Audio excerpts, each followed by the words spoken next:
this summer, we did something we've been dreaming of for years. We packed up our magical minivan, loaded up our 4 kids, and took a 2,000-mile road trip across Colorado. And we went all out as we booked the craziest Airbnbs we could find.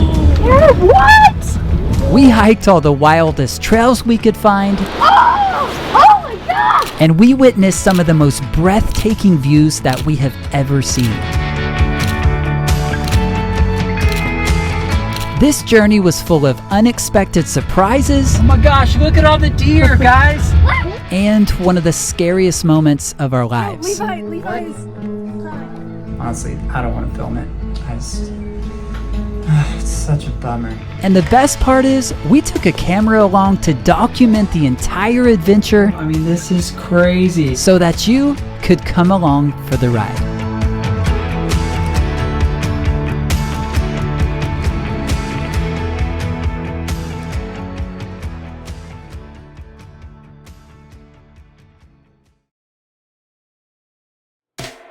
We chose a beautiful morning to start our big adventure. It's time for the big adventure. We gotta load this thing up first. See if we can fit it all. We're hoping for an absolute miracle from the magical minivan. Item number 1.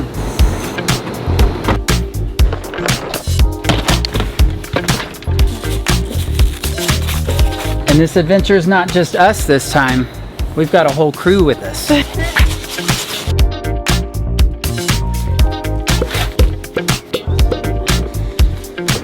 Got it. That's how you do it. Don't use the button.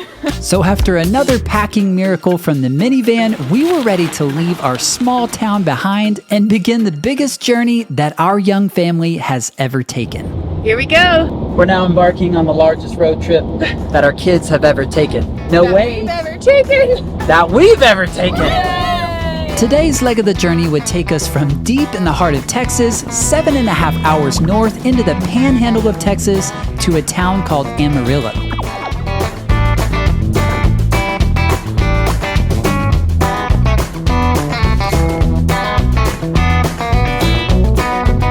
It was going to be a long drive, but we were ready for it because we knew we'd see lots of cool things along the way, and we brought trip snacks.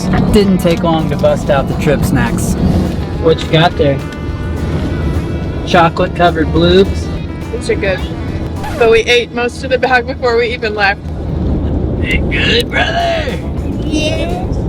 Hey, can I have some of the chocolate covered blueberries? They're all gone. They're all gone. Did you eat them? No, somebody munched them before the trip.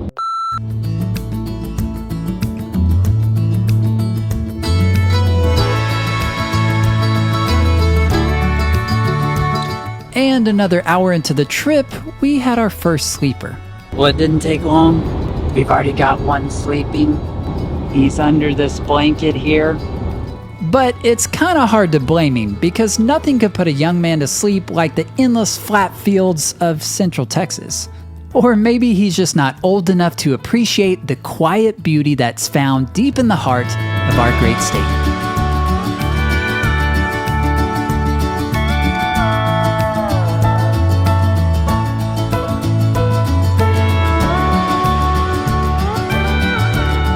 An hour and a half into our trip, we strolled into a little town that you might be familiar with, Waco, Texas.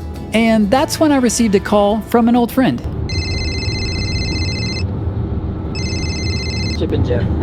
Hey Chip, how's it going, man? Hey Dean, I heard you guys were in town and just wanted to see if you want to grab lunch. Well Chip, I don't mean to disappoint, but we actually are headed straight through town. We're on our way to Colorado. Oh man, I was hoping we could get together and we could have our rematch. Hey, I know you wanted your arm wrestling rematch, but that's gonna have to happen in a few weeks. We're gone for a while. Alright then, understood. I'll catch you when you get back. Alright, keep it greasy. Talk to you later, Chip. Bye-bye. So after passing through Waco, we continued our journey north and were encouraged by a fellow minivan rider. At 3 hours in, we had another sleeper on our hands, and we finally reached Dallas-Fort Worth, which is where both Andrew and I grew up.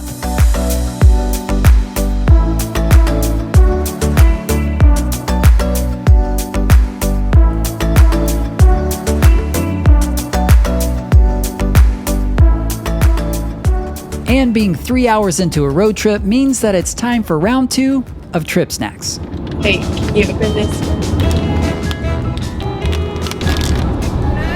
Mango? No. You ain't going for Okay, fine. You in peace, little puppy? it. I'll get it.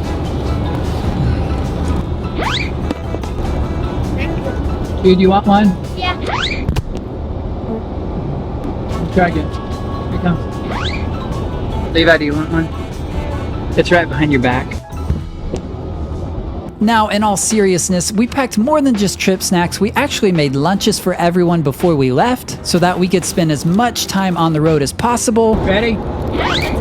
But having all the food in the world can't stop you from unforeseen potty emergencies. We need a bathroom, stat! Yeah, I'm not seeing any bathrooms. I guess we go on to greener pastures, maybe? And hope a kid doesn't pee their pants. Looks like a winner. Can we use your potty? Get gas before we go. That'll do. All right, everybody go. It's a mandatory potty break. If one goes, we all go. Morning. Hey, dude, you gotta have shoes, bro. Got it.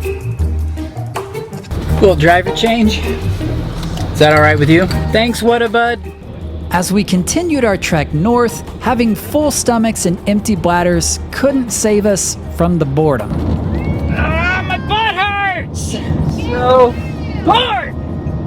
But right about the time the boredom was about to eat us alive, we came across some really interesting landmarks. Whoa, look at the windmills.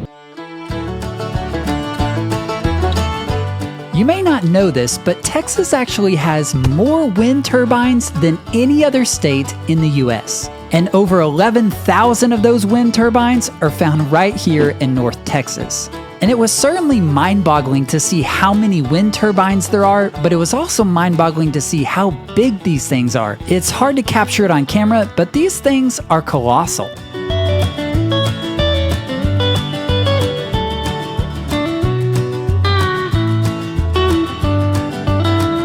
It's crazy like how many of these there are. It just keeps going and going. And if the wind turbines weren't enough to break us out of our boredom, then the next thing that was about to happen certainly would. Oh, look at the plane. I'm filming it landing. Thanks for the entertainment. Thank you for rescuing us from our boredom. So with a fresh pep in our step, onward we journeyed, and wouldn't you know it, we kept running into our fellow minivan rider. Dude, our minivan compadre is still with us hours later. I'm telling you, cool. We've stopped, they've stopped, but we're back together again. Minivans stick together, guys. Are they following us? Well, maybe actually. This is getting weird. 35 minutes later, we're still together. Minivans stick together, brothers. They're leading now, though. Are we following them? At 5 hours into this trip, it was time to pull over for our first gas stop. We gotta switch. I can't film. I'm so bad at this. Oh, it's got a lens cap. I was like, why is it black? And of course, to restock on trip snacks. Nice.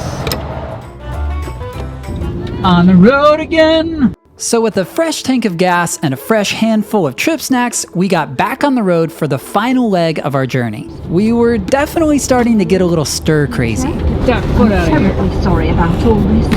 You must be. The kids did their best to pass the time with some great arts and crafts. I think they've started a finger knitting extravaganza back in the back. But even with all of that, we still had quite a while until we got to Amarillo. We're getting so close. After what feels like years. This last bit feels so long. I keep looking at the ETA and I'm like, it's only been 1 minute. I think because you know you're close, it's like, we're almost there.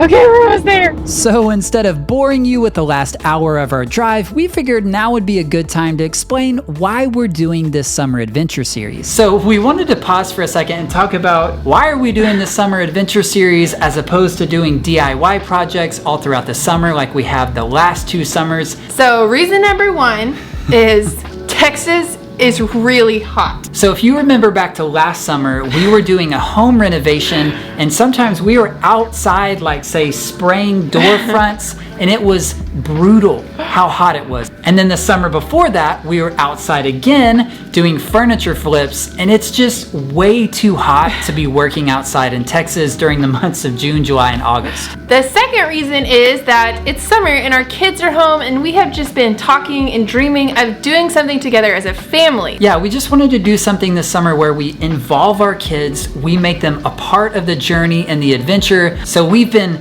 concocting and planning this extraordinary adventure that we could just totally blow our kids away with and hopefully make some memories that they'll never forget. And then third and lastly is really just needing a creative break. And I have found that especially in creative realms like design and really even like your videography and storytelling, but especially things like home design and coming up with projects and stuff, I need like a little bit of a break to stay inspired and to get out and to do something different so that I can come back and then want to do the projects again, because we also feel like the best content we can provide is when we are really inspired by what we're doing. And so taking a break, changing things up a little bit makes it where I'm just getting fresh ideas and I can't wait to get back into the projects because that's how I normally operate and do the projects. So those are the reasons that we are totally changing things up this summer, but I don't think there's anything to be disappointed about because we're going to be visiting some of the most beautiful places in the US and making some absolutely incredible memories,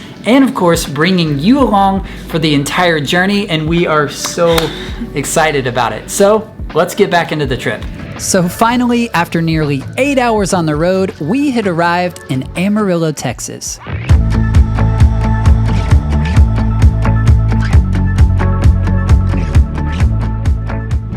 We're going to Hollywood!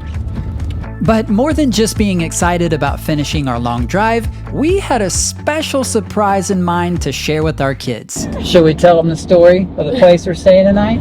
So we had something come up with the Airbnb that we had originally booked, and it ended up falling through. But the good news is that we booked a different place, and it is really epic, or at least it looks like it in the pictures. Basically, it's even better than the original, and we haven't shown them any pictures or anything. We're just gonna let them show up and enjoy the glory. Are you excited, Levi? Yeah. Yahoo! I'm excited. Yahoo! Very. I can see your excitement. Riley, are you excited? Yes. I'm excited. I've only seen pictures. Let's go see this thing. This Airbnb had spacious, open concept living spaces, but the real reason we picked it was because they practically had a game room upstairs and our kids were beside themselves.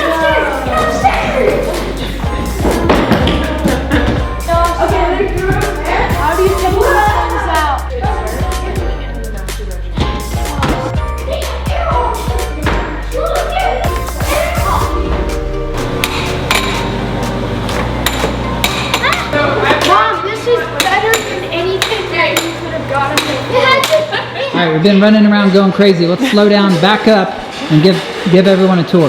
Okay, so the downstairs, you walk in through the front door. We've got a nice little dining area here, kitchen, which is great. And then there's 2 bedrooms downstairs. And then this house actually has 5 bedrooms, so our kids are so excited. They each get their own bedroom. And there's a lot of noise because there's a lot of games.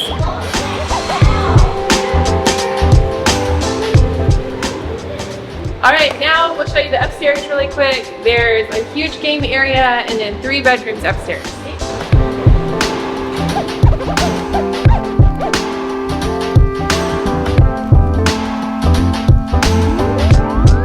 So we have a hall bathroom here that 2 of the bedrooms share, and then there's the main primary bedroom with its own bathroom right here.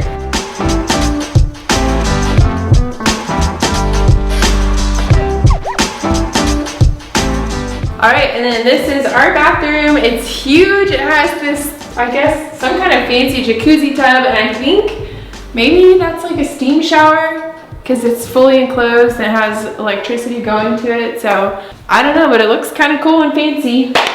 The kids have a pretty serious foosball tournament going on here. It's getting really heated. Oh! Okay.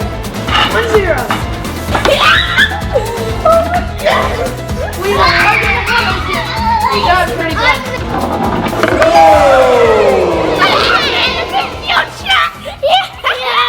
But before we went to sleep, there was one more surprise waiting for us outside.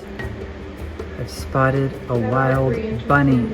Apparently, there's a lot of rabbits around here, and we would see them every night and every morning. All right, looky here, but stay quiet. I've just spotted a little baby rabbit feeding just outside our doorstep.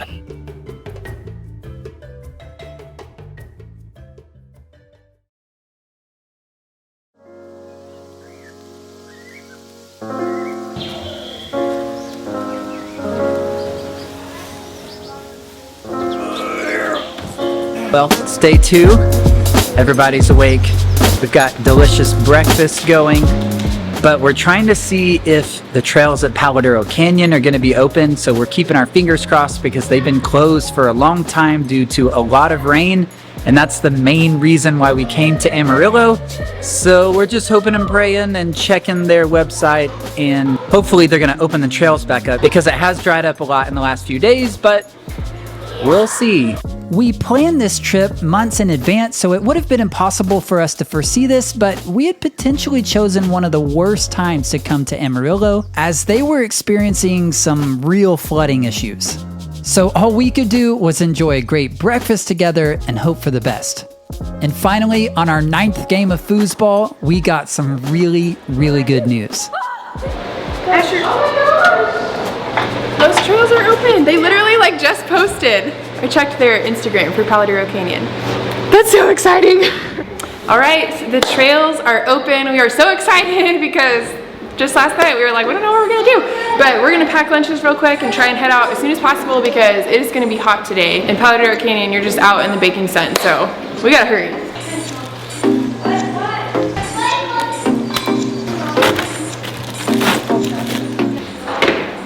This is wise when going into a canyon in the panhandle of Texas, or you know what, anywhere in Texas for that matter. All right guys, time to go. Once we finally got everything and everyone loaded up, we were ready to make our 30-minute drive to Palo Duro Canyon.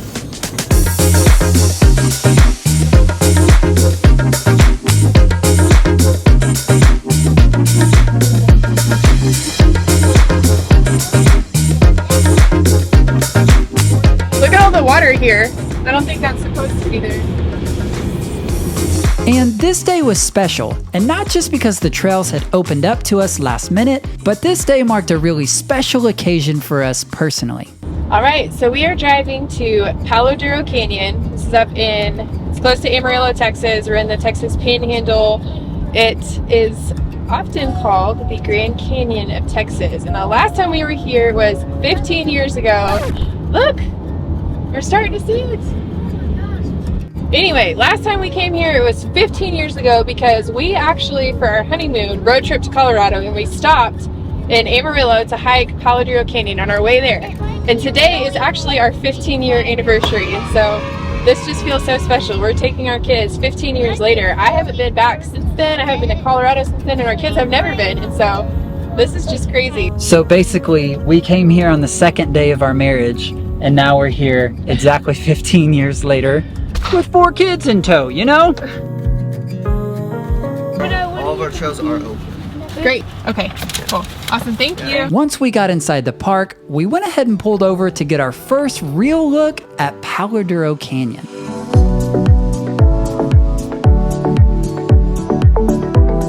Palo Duro Canyon is the 2nd largest canyon system in the US, stretching about 120 miles in length and being up to 800 feet deep. One of my favorite things about the canyon is its beautiful colors and incredible rock formations. And we plan to see some of those rock formations up close and personal by hiking the Lighthouse Trail.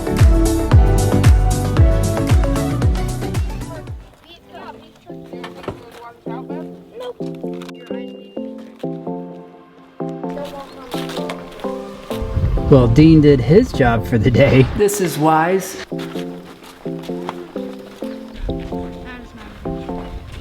So we are on the Lighthouse Trail, which if you've seen pictures of Palo Duro Canyon, probably what you've seen pictures of is the big lighthouse rock. It's almost 6 miles round trip, so we're hoping our kids can hang in there. They've done trails this long before, but we'll see. It's getting a little toasty already. Just want to get an interview with the hiker on trail. How's it going so far, sir? Good. Camera guy, always falling behind, but I can see the lighthouse tower in the back. Right there. And it's kind of exciting. We haven't been back in 15 years. It's insane. This trail has a real rugged beauty to it, and it looks like it's just cut straight out of the stone, and we loved it. So you would think that's the trail, but that was the wrong way. That's why. This is actually the right way. The first rock formation you encounter is called Capitol Peak, and it's quite the sight to behold. And for the next mile or so, you're basically hiking in the shadow of this beautiful rock formation.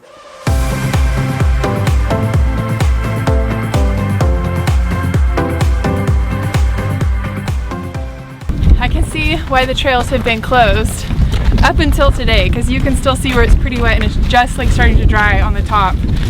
But our timing could not be better on this though, because it's not very crowded either. And of course, when you're 6 years old, it's always the right time for a snack break. Man, this kid's a hiking genius. He's coming out with new techniques here. He's hiking with a bag of chips in hand. I mean, snack as you go. It's pretty brilliant, really. Might have to take him up on that idea. Figured I would try the hike and chip method, hike and snack. Works pretty well. We were making some great progress, even with our little tag-along bringing up the rear. And along comes the pokey little puppy. This guy loves to stop and smell the chips, doesn't he? And the pokey little puppy comes through, baby! Boy, you're sweaty. The grind is hard. Actually, I think I'm fine. This really is a beautiful trail. There's a lot of variation from dirt to rock. The view is always changing. It's really pretty so far.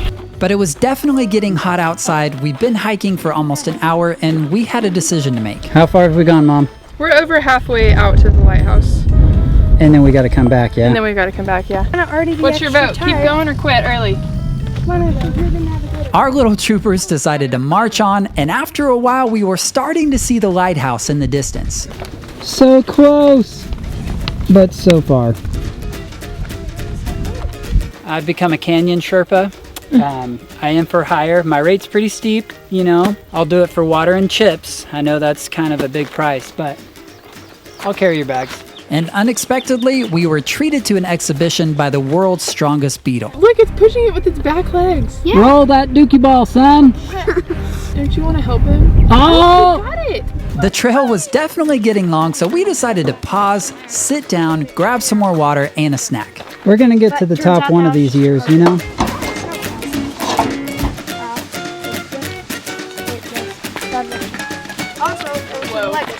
Final push! And as awesome as this trail was, the push to the top was no joke, especially when you're carrying around a 6-year-old. Holy smokes, this is steep.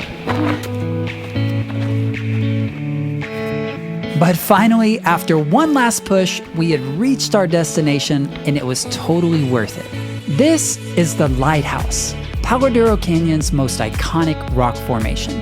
It stands at 300 feet tall, and when I'm standing at the base of it, I just look like a little ant.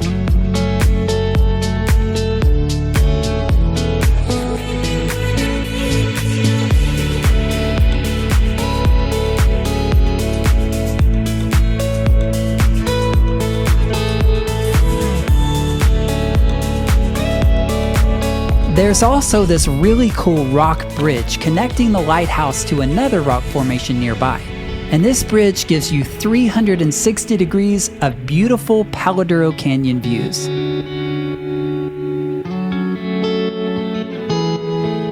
And maybe it was the recent bad weather, but we basically had the lighthouse all to ourselves. After reveling in the views for a while, it was time for us to hike back down and start the long, hot journey back to our car. Hey, Yeah. we've gotten down and only about an hour hike left back to the car at 2 p.m. in the 90-degree heat. Oh my gosh. Go fast. I'm trying to go fast. I'm carrying 3 backpacks, And we're like 2 in the backpack, 1 on the front, plus a water bottle and the camera. She's carrying the little one, and you know, we're just trying to get back as fast as we can. And after a while, it just kind of felt like we were in one of those movies. Water. It is so hot. Water.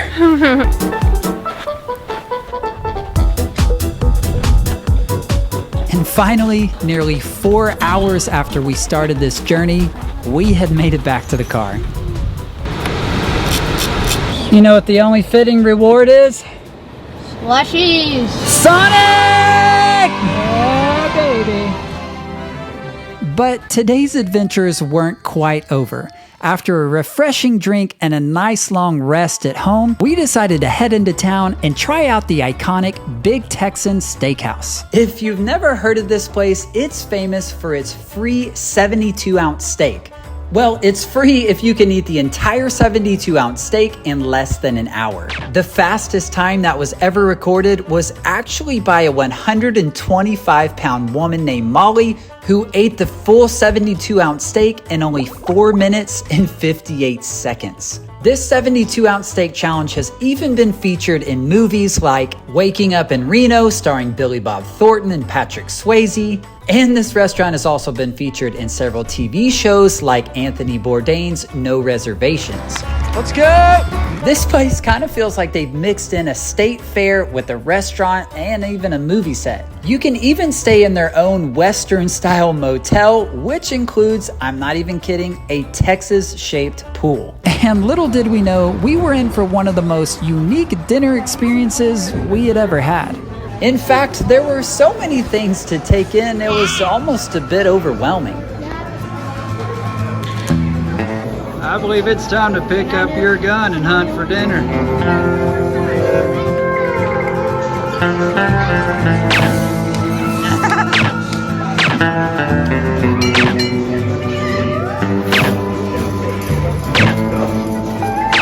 Decided in?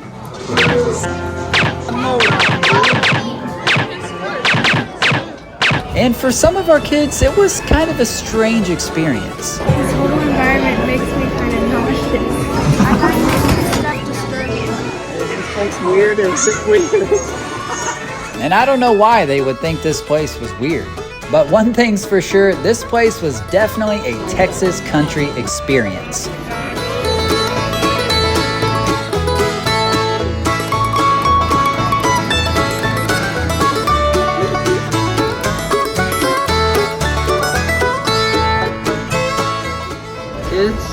This is fascinating, it really is.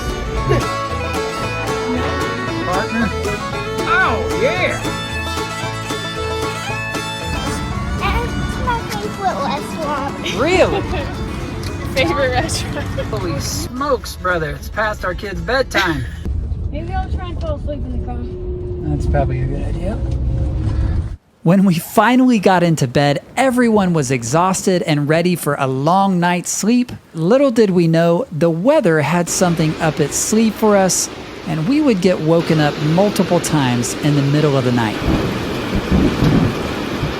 Are you having trouble sleeping?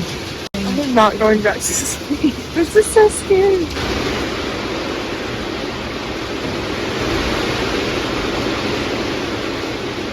Yeah, so it thunderstormed like so much last night, and we're feeling full of energy this morning, you know what I mean? But thankfully, everything's cleared up. We're packing up, and we're ready to leave this joint. Morning. We're gonna need some extra coffee today. Maybe we'll find some good coffee stops. Asher, I like your cowboy hat. I'm a cowboy. You're what? I'm a cowboy. As we were getting everything packed up, I was starting to have some legitimate concerns about the mud in the driveway. All right, so as they're packing up inside, my job is to help get our van out of the mud and onto the concrete so we can actually load up. Let's hope for the best on this one. But thankfully, minivans are basically Jeeps, and so we were able to get it in position to load everything up. I think my strategy is gonna be to go fast.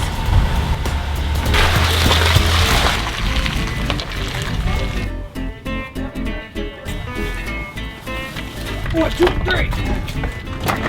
All right, that's a few things down and about 99 more to go. 98 more to go.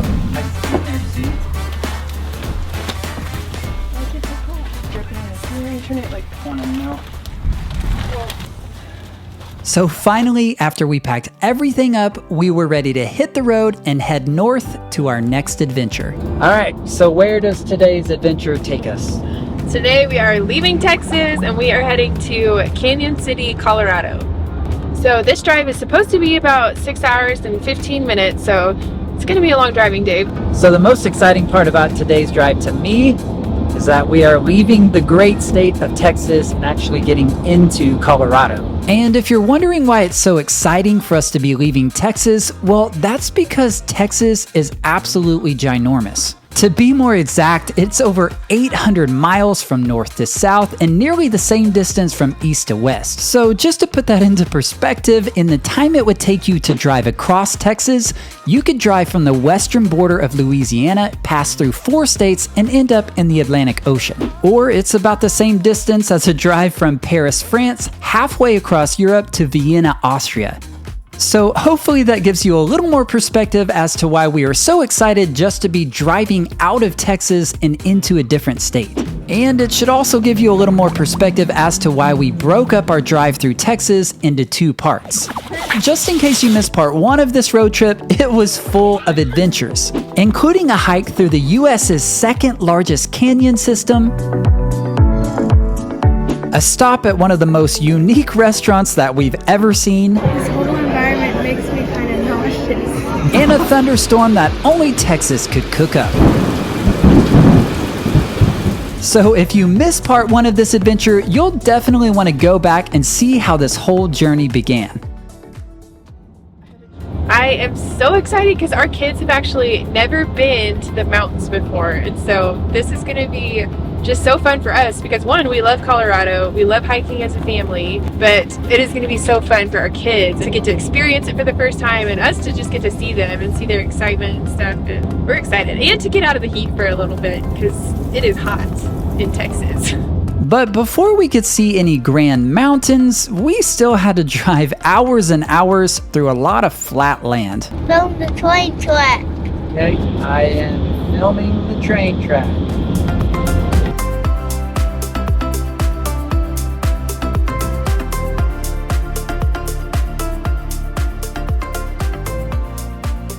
It's so crazy because like driving through these old towns, I recognize some of the places from our honeymoon 15 years ago, but it feels like this old dream. It's so strange. The road where our bike came off the back, this actually looks kind of like that.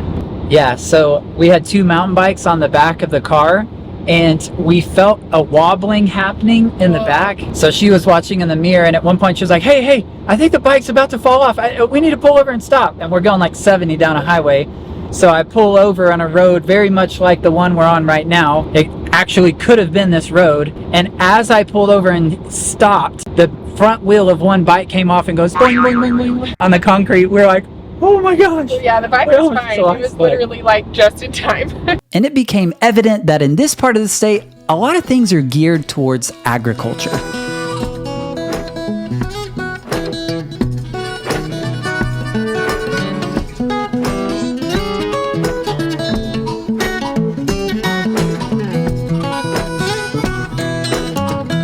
This road smells like something familiar. It stinks. Does it? It smells like cow poop. Was that from what we ate from dinner last night? No, I'm confident that is way too strong. That's just from many a cow in the region. After driving for several hours in the sunshine, the weather was threatening to take a turn for the worst. Man, this storm is coming in. Look, you can see the dust kicking up. That's crazy. It's like the front edge of the storm and there's just like red dirt and then a wall of like dark. Drive faster. Let's get past it. It's not dark that way. But thankfully, the weather held off long enough for us to enter New Mexico. We just entered New Mexico, guys. We're out of Texas. Woo!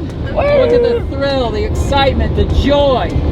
They're probably excited because they've been seeing this for the last 2 hours. And we also felt like changing states was a good time to stop to get some gas. Toot totem. take a quick potty break, and brighten up our kids' days with a little surprise. You can each get one thing. Anything? Almost anything.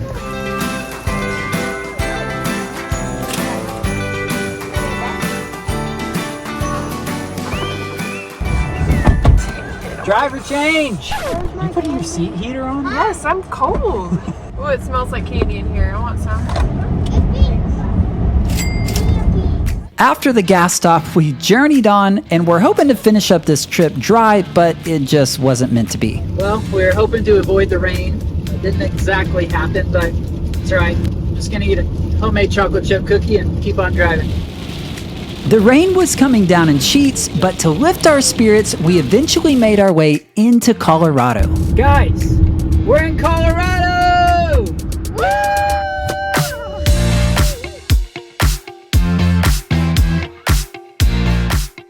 And shortly after, we were rewarded with our first view of the mountains. Look guys, it's the Rocky Mountains!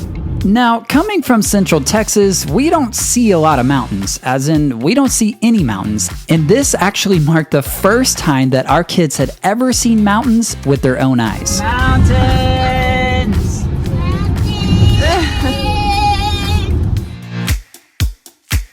And just like you might suspect, the mountains could only keep our kids' attention for so long, and then we were back into just driving and surviving.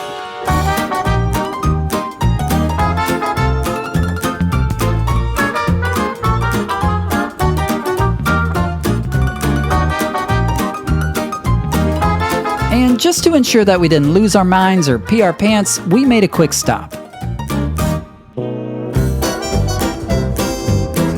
Shall we go tinkle now?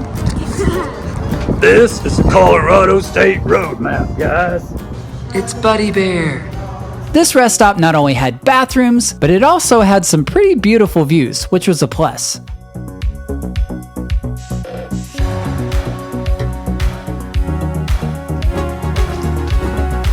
So with a little more pep in our step, we were ready to get back on the road and finish up the last leg of the drive.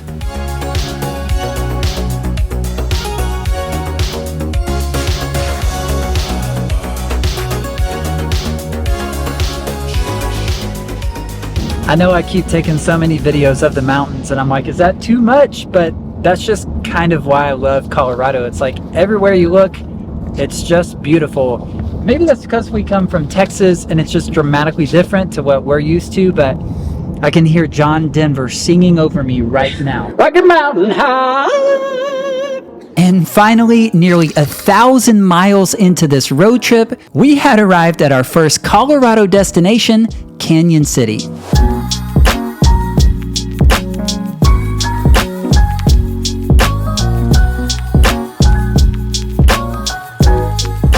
Guys, look! Did y'all see that snow-capped mountain? Now, though, Yeah! perhaps we should. I'll go into a mountain. You want to go into a mountain? Yeah. Me too. Now, to be more exact, we weren't actually staying in Canyon City. We were staying about 40 minutes outside of Canyon City, way out in the country on a dirt road that turned out to be absolutely gorgeous.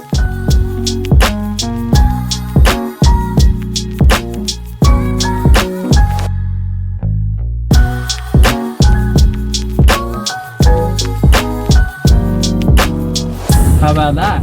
This is so crazy. It just doesn't even look real.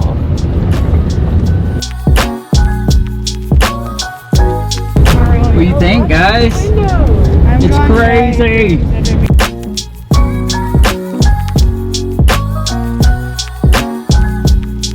The further we drove, the more breathtaking the views became.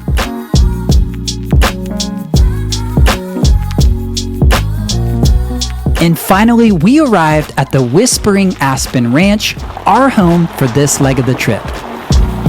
The ranch has a classic, beautiful log cabin on tons of land surrounded by absolutely breathtaking views.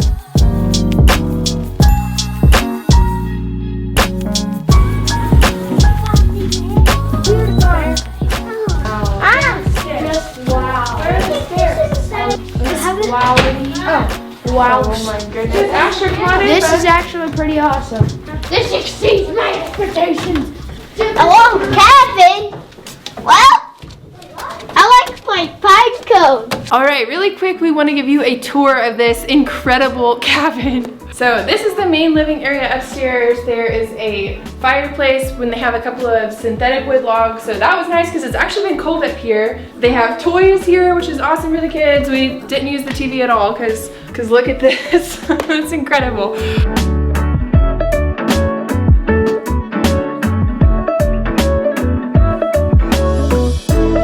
This is the dining area. The table is huge and it's so awesome. I love all like the unique cabin furniture. I feel like they did a good job furnishing the house for the style of the house. It's fun.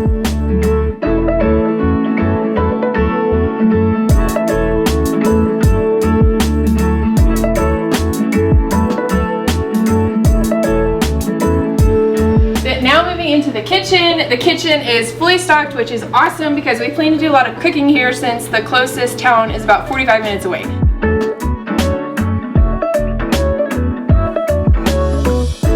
Now right off the kitchen we have the first bedroom and bathroom off the main floor.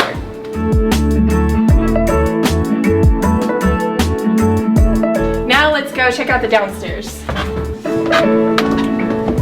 This is the downstairs game room, which is so fun. They have a piano, record player, a ton of DVDs, TV, 2 futons, a little pull-out sofa, and then there's also another bedroom and full bathroom. And we're calling this the boy floor because all of our boys are sleeping down here and they're pretty excited about it. How is it, G-Man? Good. You have your own room, huh? Sweet.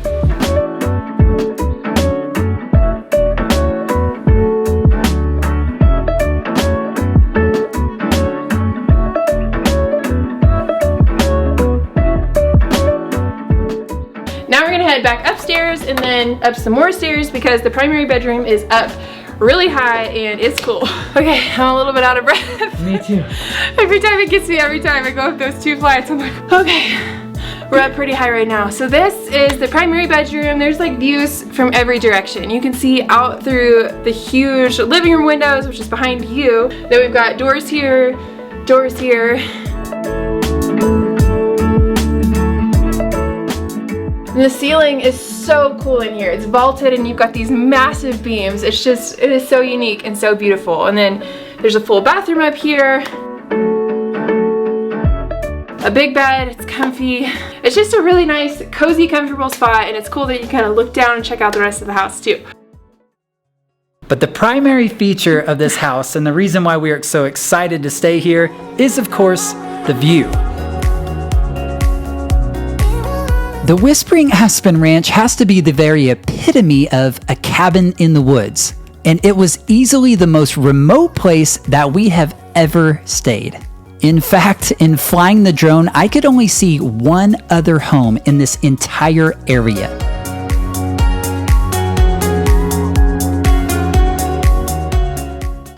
I mean, literally looking off the back porch looks like straight out of a postcard, a movie, like it is. It's crazy. I keep saying I'm so glad we're getting video footage of this because I don't think that my mind could really remember this rightly. It's just crazy. Like even when we're looking at it, it's just like, is this even real? This is insane.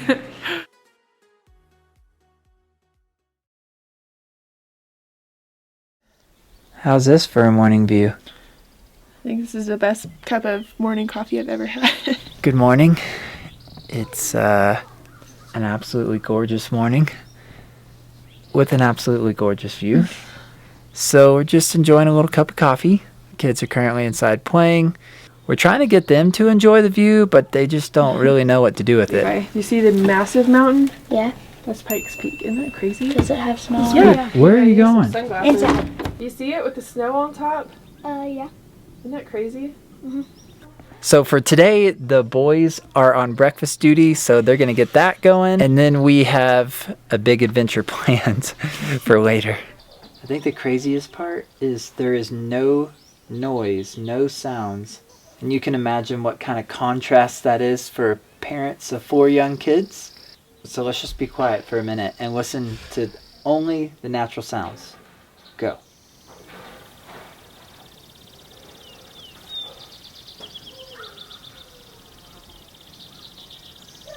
Eventually, we were ready to go inside and enjoy breakfast together with our family while being bathed in Colorado sunlight, and then we cleaned everything up to get ready for the day's big adventure.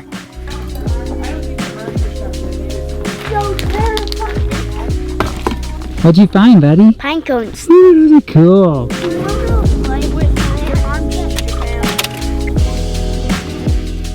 And on the way out of the neighborhood, if you can call it a neighborhood, we were again blown away by the incredible views that surrounded us.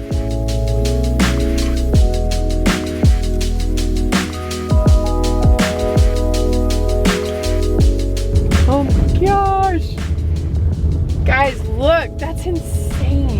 The drive into town took almost an hour, but everyone was in good spirits, and it's really hard to be in bad spirits when you have views like this everywhere you look. It's literally so beautiful, it's insane. It's like driving through a postcard over and over. It really is.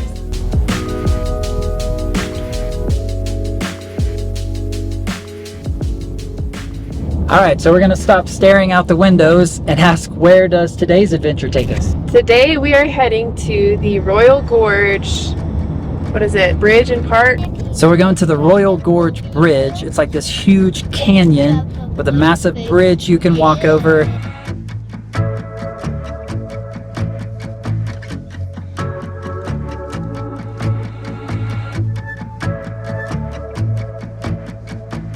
I'm already getting a little nervous on some of the turns back there where it just looks like a drop off. We have some pretty like crazy drives coming up too, and I have already been thinking like when we were planning these trips, like am I gonna be able to drive this or I'm so scared. Holy smokes, that is deep and wide. Alright, let's just pull in. Just don't pull off too far. Don't pull off the cliff, okay? Finally, we had reached the Royal Gorge Park and Bridge. This suspension bridge was constructed in 1929 and it held the record as the world's tallest bridge until 2001. And at nearly 1,000 feet deep, it still retains its title as the US's highest bridge. After taking an initial look around, the first order of business was to ride the gondola. So we're gonna ride the gondola first because that was what we were advised to do, because if inclement weather comes in and wind gets high, they'll close down the gondola, and it's currently open. So we're gonna jump on that gondola. Right, Jude man? Yeah. Yeah, brother. And it's moments like these when Andrea's fear of heights really comes into play. Levi, come sit by me. Come on, we've got too much weight on one side. Come sit on the other side. Mommy's getting a little scared. This is terrifying. It feels like Oh my gosh. and amazing. Look down, it actually helps. It helps. Oh my, no. Never mind, that does not help. It's a long way down, folks. This is where we are. There's water at the Get it together, Andrea. Sit down. You can't stand up. I mean, I have to sit right by. Guys, careful as you exit. Exit it first. After safely returning from the gondola ride and Andrea checked her pants, we were ready to walk across the Royal Gorge Bridge. It's certainly a unique experience to walk across a bridge that's nearly 1,000 feet off the ground. And apparently they're not concerned about the several-inch gaps that are forming across the bridge. Stick your shoe in the hole. We even got to witness a really cool flyover from a massive old plane.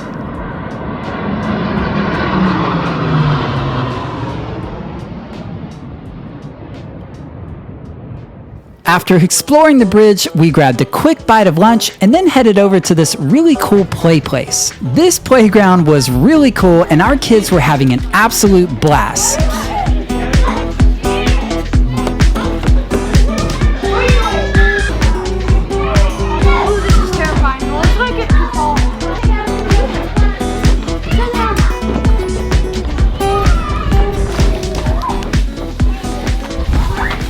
That is until things went horribly wrong and we were about to step into one of those scary parenting moments that you wish would never happen. Gotcha. Wait, no, Levi is crying.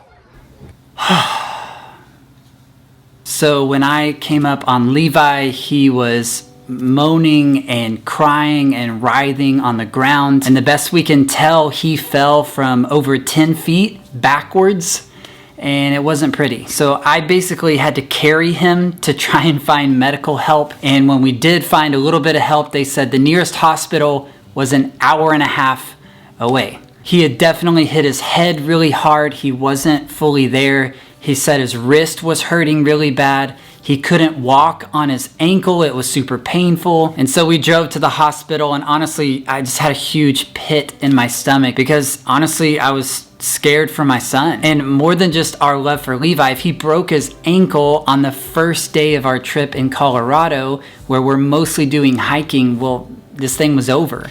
So after a long and scary drive, we finally got to the ER. I carried him inside, and it was just a scary time. There was only 2 of us allowed in the ER room, so it was me and Levi. The rest of the family were out. We were an hour and a half from our Airbnb. We only had 1 car. There was no cell service in the hospital. It was just a mess. First, he got a CT scan done, but he had to go and do that by himself. I couldn't go with him, which is really scary for him. He's barely even been in a hospital before. Thankfully, it came back clear. They said he had a minor concussion. They could see the swelling in the back of his head, but there was no brain damage or anything serious. So then it was time for a lot more waiting. And in that time, basically, Levi cried a bunch.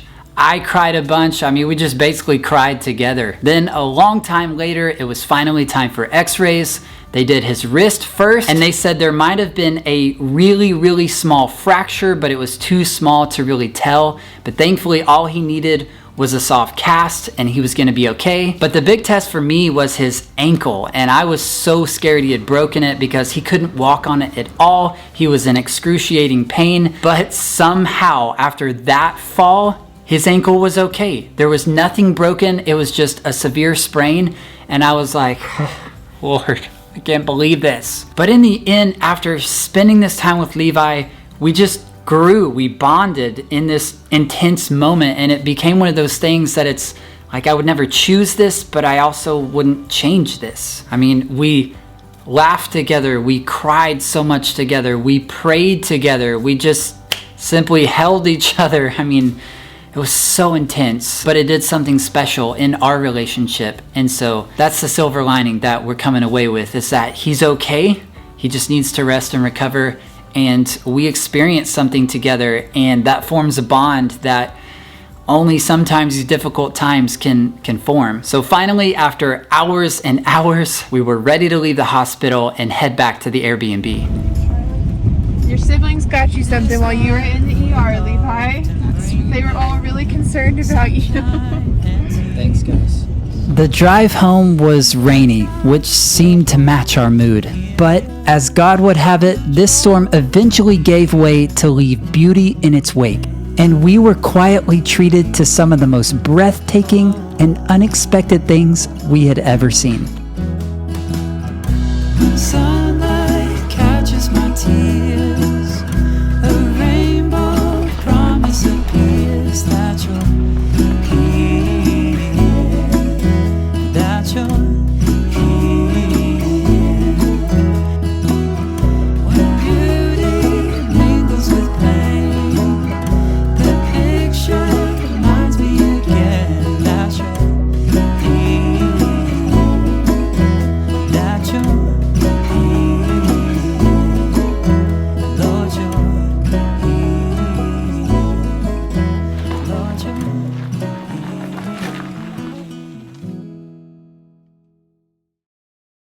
After spending a couple of days laying low and letting Levi rest and recover, we were ready to head back out for 2 relatively short but extremely cool adventures. First, we decided to take a trip over Skyline Drive.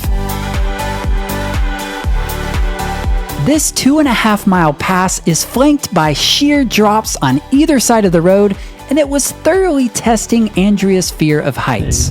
Oh my gosh, I don't know if I can do this. My palms are getting sweaty. It's hard to get it on camera, but it looks like you're gonna fall off a cliff down there. Well, what do you guys think? Look out the window. What do y'all think? Not sure if this is worth following up. It goes on both sides. Holy mackerel. He was obviously Y'all, please be quiet. This is crazy. I think I'm gonna barf. Andrea was on the verge of hyperventilating. I'm scared. We're like This is crazy. 3 I'm gonna really enjoy watching the video, but I'm like eyes locked on the road. I can't even, like, peripheral vision is enough for me right now.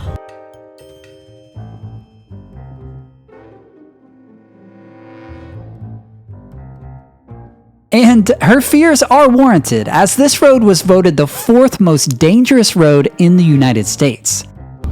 Okay, this is way scarier than a roller coaster. Dude, this is crazy. Stop it! No, it's not doing good things when we make comments like that.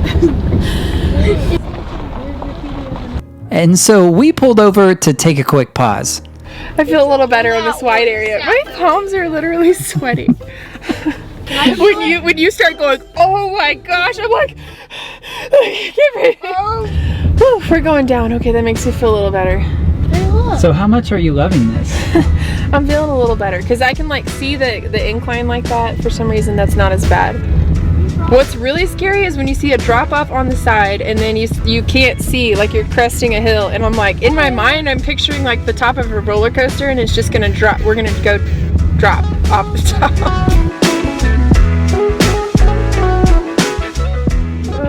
What do you guys think? It's cool. I like seeing Mom freak out. Finally, we were ready to head down the mountain and let Andrea's heart rate go back to normal.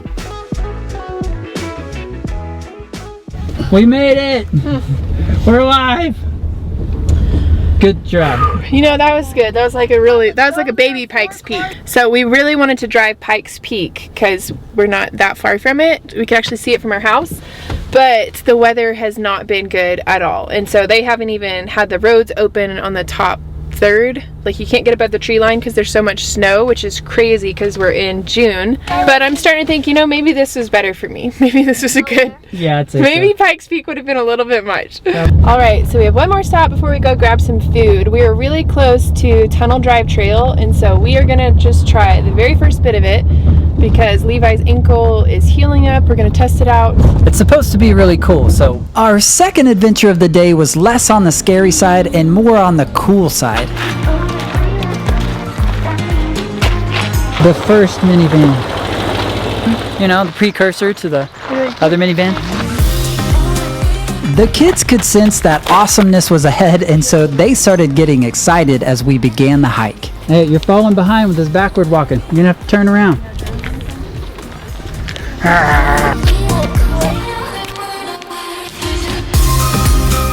So Mom and Levi turned around. His ankle was hurting a bit, not terribly, but just some. But honestly, we're just thankful he can walk at all at this point. And so they're gonna take it easy, rest in the car while we go up to the top. And man, it's thin air in Colorado. While Andrea and Levi went back to the car, I journeyed on with 3 of our kids. And after about 10 excitable detours... Hey, catch up, man. Don't fall off of there, please. Wait, little detour, what happened? We got off the road, man. Some people just climbed up. Yeah, I don't know if we want to go down that way. Another little detour here. Mountain climbers. We finally reached our first tunnel, and it was crazy cool. The excitement was definitely in the air, and it was hard for me to keep up with our kids. When you're walking through these tunnels, it almost feels a bit like you're in some alien world.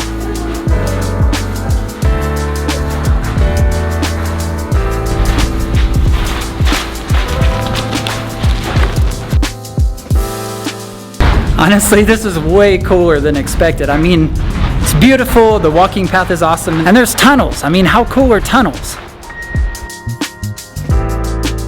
Not only was the trail itself incredible, but it was right next to a river, which just added to the beauty. So after the full tunnel drive experience, we were finally ready to end this leg of the journey and head on to our next adventure. All right, so today we are leaving Canyon City and we are heading to Cimarron. I don't know how to say it. On the map, it's like an hour and a half from Ouray and Ridgeway and that area. It's up in the mountains, so we're increasing elevation. It's about a 4-hour drive from our current location, so not too bad. We've got some good audiobooks to listen to that make it go by faster. It's supposed to be beautiful, and I'm really excited. This first stretch of the drive has tons of really beautiful mountains and rocks, and it goes alongside a river almost the entire time. It's really beautiful. Oh guys, look, they're doing rafting in the river, look. And again, I'm tempted to just take so many shots because around every corner, it's literally like a postcard. It's just really fun to see what's gonna come around every corner.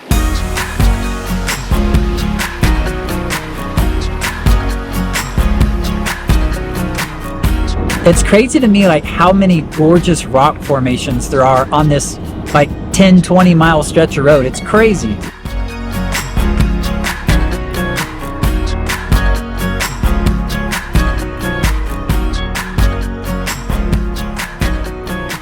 So after driving for quite a while through these beautiful mountains, we decided to make a timely stop.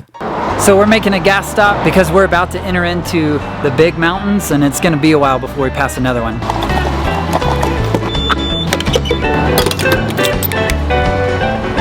You can start to see the Rocky Mountains out there.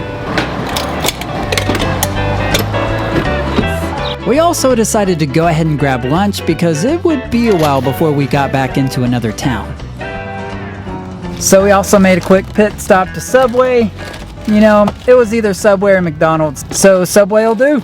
As we ate our Subway and drove on, we started to catch glimpses of the Rocky Mountains. Guys, look, you can see some snow-covered mountains. Oh, wow. Being Central Texans, we don't get a lot of snow, so this was definitely an exciting sight for our family. But it wasn't just the snow that was different, it was all of the beautiful evergreen trees as well. It's crazy how many trees are out here. They just cover the mountains. It's beautiful.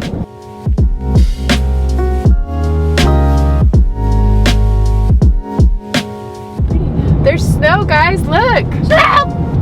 So we're getting to the base of some of these bigger mountains, and there's still a lot of snow on them. It's crazy.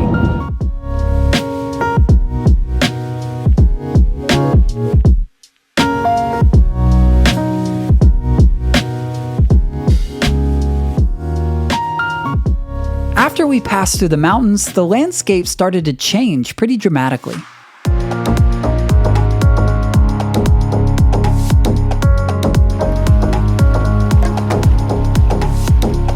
There's this beautiful little natural stream that's been weaving its way along the road. It's so pretty.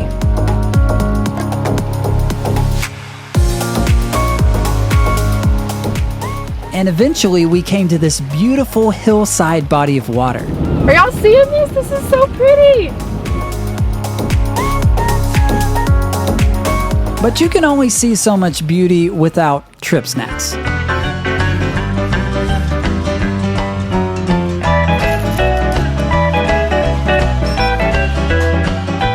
I got Mom a new ring for our anniversary. Let me see it, babe. I got it. Oh, it's beautiful. It's beautiful. Trip snacks are the best. Is it legal to give me a little bite of that? I got carbs. No. How's the trip snacks, guys? Yummy. Making a try bite of yours. Oh, I would do anything for love, but I won't do that. So after the trip snacks stop, we have about an hour until we get to our Airbnb. And right now we're passing by this beautiful mountain lake that is so pretty. Oh look, we're about to go over a bridge. This is crazy.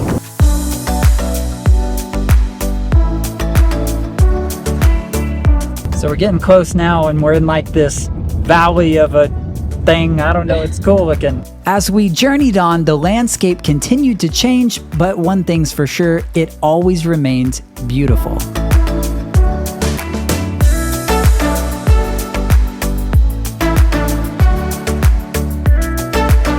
And after nearly a full day of driving, we were on the last leg of our trip. So the last portion of our drive is about 13 miles on a dirt road. So we are out there in the thick of it, but I love it. That's what happens when you let the introvert book the houses. Yeah, you just don't have to. Mike, give me all the secluded cabins.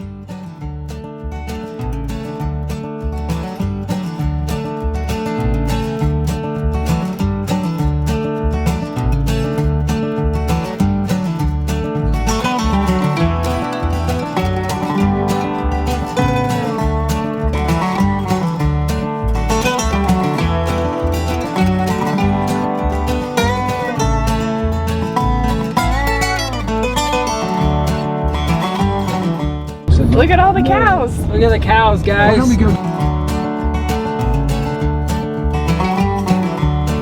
What are those out there?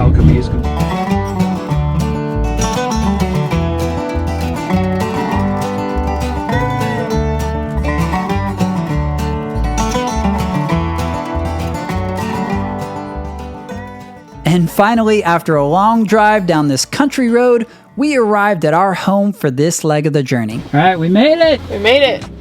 All right, so I'm gonna give you a little tour of this house, and I love the way that they have decorated this one. When you first walk in to the right, over here is the kitchen, and I love the massive island and all the open shelves, and it's fully stocked with anything we might need for a few days. I love the fun lights over the island, all the beams, the open shelves, the little coffee area. It's a nice kitchen. When you first walk in the entry, I love just this little area. You've got a bench, put shoes under, and then this is just a cool piece. It's a fun touch. I feel like there's a lot of this stuff in this house, and I like it. Another fun thing that is right when you walk in is this game. I don't even know what it's called, but our kids are excited about it. Obviously, we're pros at this game. As you can see, we don't even know what it's called, but yeah, I'm sure by the end of this weekend we'll be pros. And then right next to the game, we have the crafting table, which can also be a dining table, but our kids have taken it over, and there's an awesome dining table outside. So it has nice decorations too. So this is the living room. There's 2 leather sofas in here that are incredibly comfortable, and then these 2 chairs, I just think are so cool. They're so unique. This is like the kind of fun stuff that you should have in a cool Airbnb cabin. And then over here is a cabinet that's filled with games, which is also always a fun touch in Airbnb. Did you redo that dresser over there? No. I think you did. And then on this side, I love the stone wall, the wood burning stove, and of course these incredible beams. It's a cool room. Oh, and then the antler lamp. That is so cool. It's unique. Again, it's unique. It's fun. Then we'll step into the first bedroom here, which is actually the primary bedroom. And it's super cute and cozy. The bed looks comfy. I do wish that there was blackout curtains. I think that's probably my only thing is I'm like, if you ever do an Airbnb, you should have blackout curtains. If you have kids, you know. Or if you're like us, I can't sleep once I see the sun. But anyway, the room is awesome. It's super comfy and clean. None of the hosts know that we're filming any of this. So none of this is like an ad or like we're getting something from it. We just thought it would be fun to give tours of the houses. But that's a pretty good idea though. Maybe we should ask the owners about, sponsoring this. Some of them I feel like we got a great deal. Like the log cabin, I was so shocked. It was actually one of our like lower nightly priced stays, and it's probably gonna be everybody's favorite. It was just incredible. But anyway, these are all just us giving a little tour. I think we have the remainder of the house tour left to give. Yeah, I'll get up. Okay. And then next is the bathroom, and it is really nice. It's got a huge new soaking tub with a walk-in shower. You can tell it's all pretty recently redone, and it just looks great. Next, we have the kids' bedrooms over here, and then there's also a TV or movie room. So this is a movie room. It's got a comfy sectional over here, a big TV, different DVD selections. Looks like maybe a karaoke machine. I don't know how much we'll actually get to use this room, but it's here if we want to, so. Well, I wasn't fast enough to film this one before little man got into it. But you get the general idea. It's nice. Guess I wasn't quick enough on this room either. But you get the idea. And then lastly is this bedroom over here, which has a queen bed. So our 10-year-old's probably gonna sleep in here. He's a little bit like, why am I sleeping in a girl's room? Because it has a pink blanket. We're like, get over it. It's not a girl's room. It looks cozy, it's great. And then lastly, we have this really awesome covered back deck area. It has this awesome dining table with a fire pit in the middle. So I think we'll probably be having all of our dinners out here because the weather is absolutely perfect. It's like 70, it's not humid like it is in Texas. This is wonderful. There's also a grill out here, some comfy seating, and then of course, a beautiful view of what I think is the San Juan Mountains, but it's beautiful.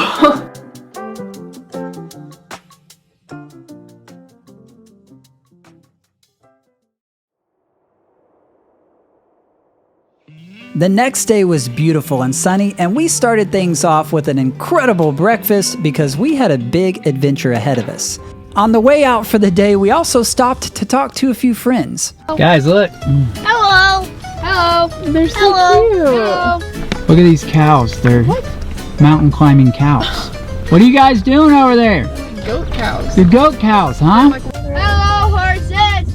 And we know it's just an everyday drive if you're in Colorado, but for us Texans, it's still hard to take in the scale of the mountains and the beauty of the scenery around every corner. Levi, look at the water. Film that. It's crazy.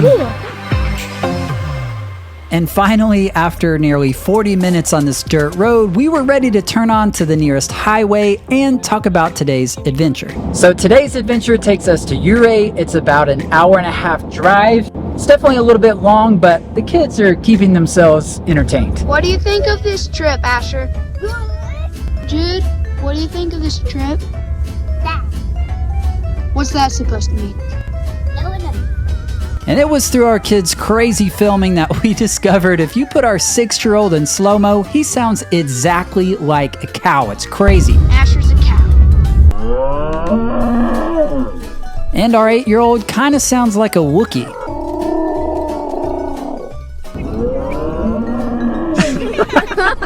That sounds like an angry cow.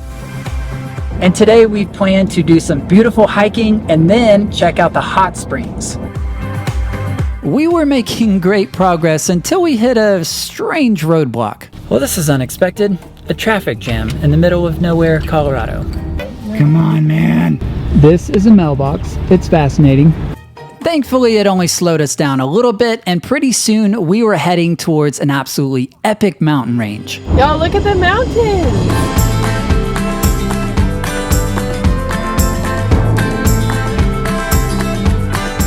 Whoa, look at that lake.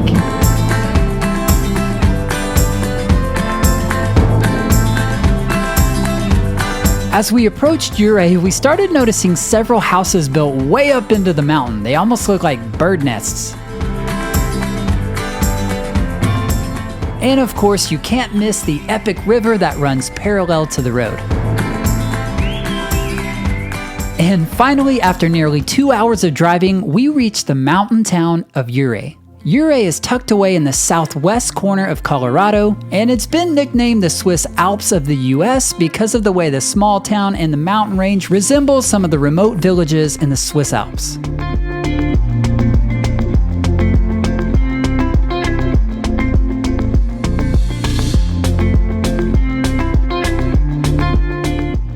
This is such a cute little town.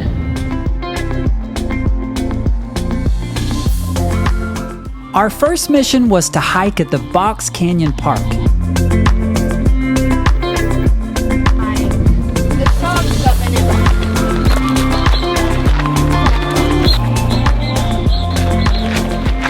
We decided to start with the bridge trail, which led us up 1,000 stairs up into the sky, which is not easy in the altitude.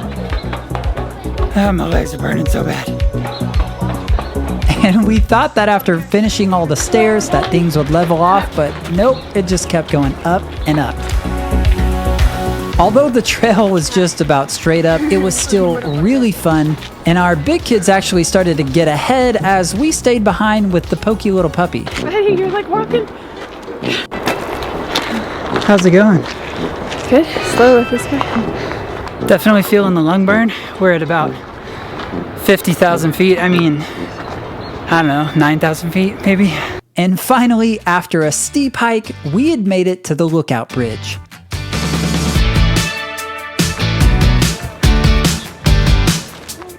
Mom, it's a lot worse than it looks.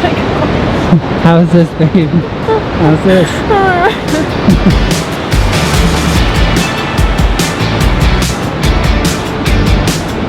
Into the cave.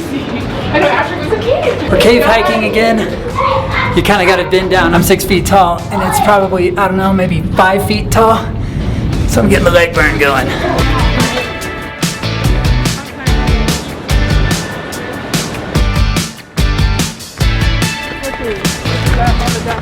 So after spending some time taking in the beautiful scenery, we made our way back down the mountain because the kids wanted to get up close and personal with this waterfall. But we had to be patient with the pokey little puppy, and so I took in some of the beautiful mountain scenery.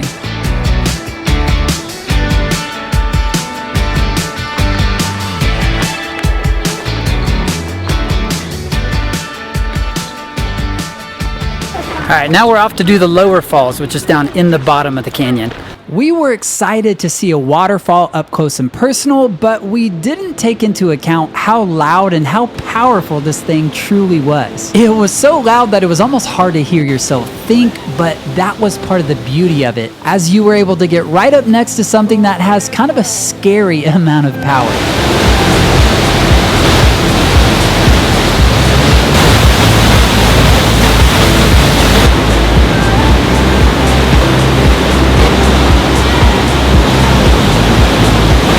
Genuinely beautiful and terrifying.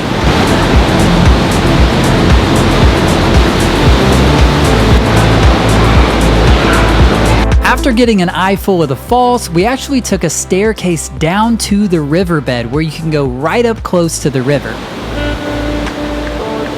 So insane!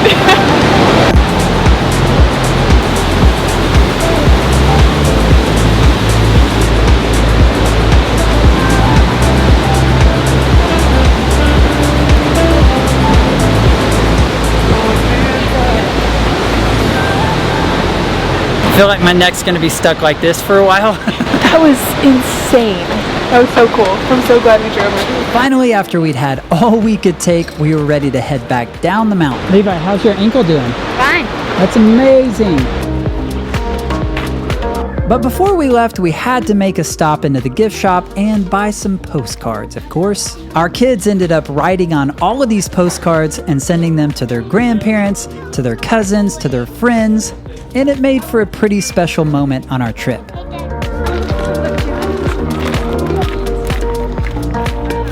I can feel my part burning. I need to go get a hat. Your crack's getting burned, huh? I said my part. I didn't say my crack. It's your head crack.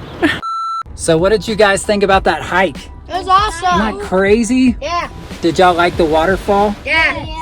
All right, so now we're off to find some lunch. Yep. So around midday, we were ready to head into the town of Ouray and find some lunch. As Texans, it was crazy to see a town built right into the mountains, and it felt like anywhere you went, you were standing under a mountain's shadow.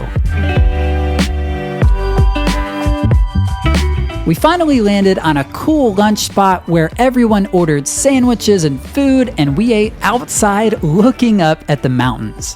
How was it, Levi? All right.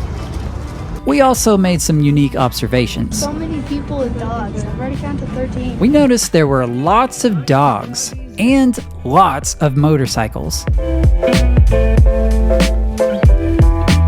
After lunch, we stopped into a local pottery store where they hand make some of the coolest custom coffee mugs. The girls were enamored and content to look around for hours, but the boys were only content to look around for about 6 seconds, so that's when we started providing our own entertainment.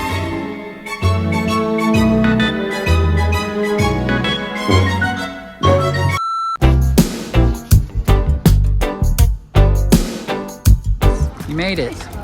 Sorry guys. I 2 got my souvenir. 2 hours later. After the pottery store, we tried to do something that the boys would enjoy more, and so we went on a hunt for pocket knives. This looks like a wholesome joint.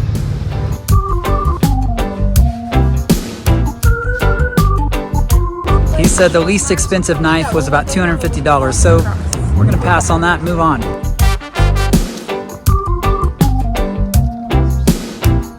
Ah, you look amazing, Mr. Skunk. Oh, this looks awesome. Colorado, Hawaii, same thing, right? What'd you get, G-Man? And finally, after a long hunt, we found the perfect Colorado pocket knife. All right, so we've just finished a thrilling afternoon of shopping, and now... Stinks in here. Sorry. But the day's adventures weren't quite over yet, as we wanted to finish things off with a splash by heading to the Ouray pool, which is made entirely of hot springs. So we're headed to the hot springs. Looks pretty busy, but you know, we'll make the most of it. These pools are entirely fed by hot springs, and each pool has its own temperature ranging from about 80 degrees up to nearly 105 degrees. This place was incredibly cool. I mean, it's not every day that you get to swim looking up at the mountains, But also, when do you get to go down a water slide powered by spring water?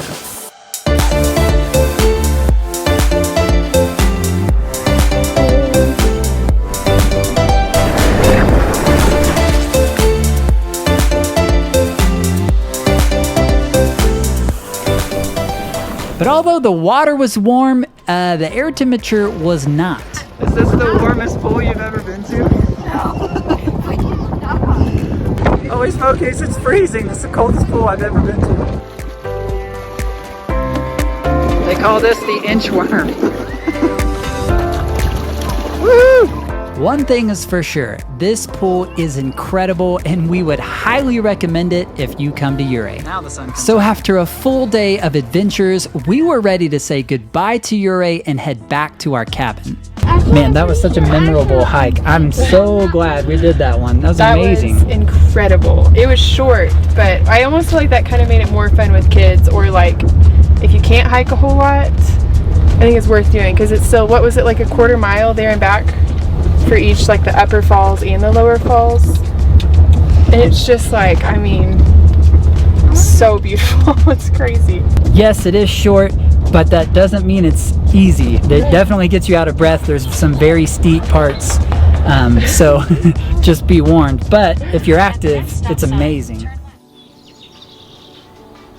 After a good night's sleep and a delicious breakfast, a beautiful morning greeted us as we set out for our next big adventure.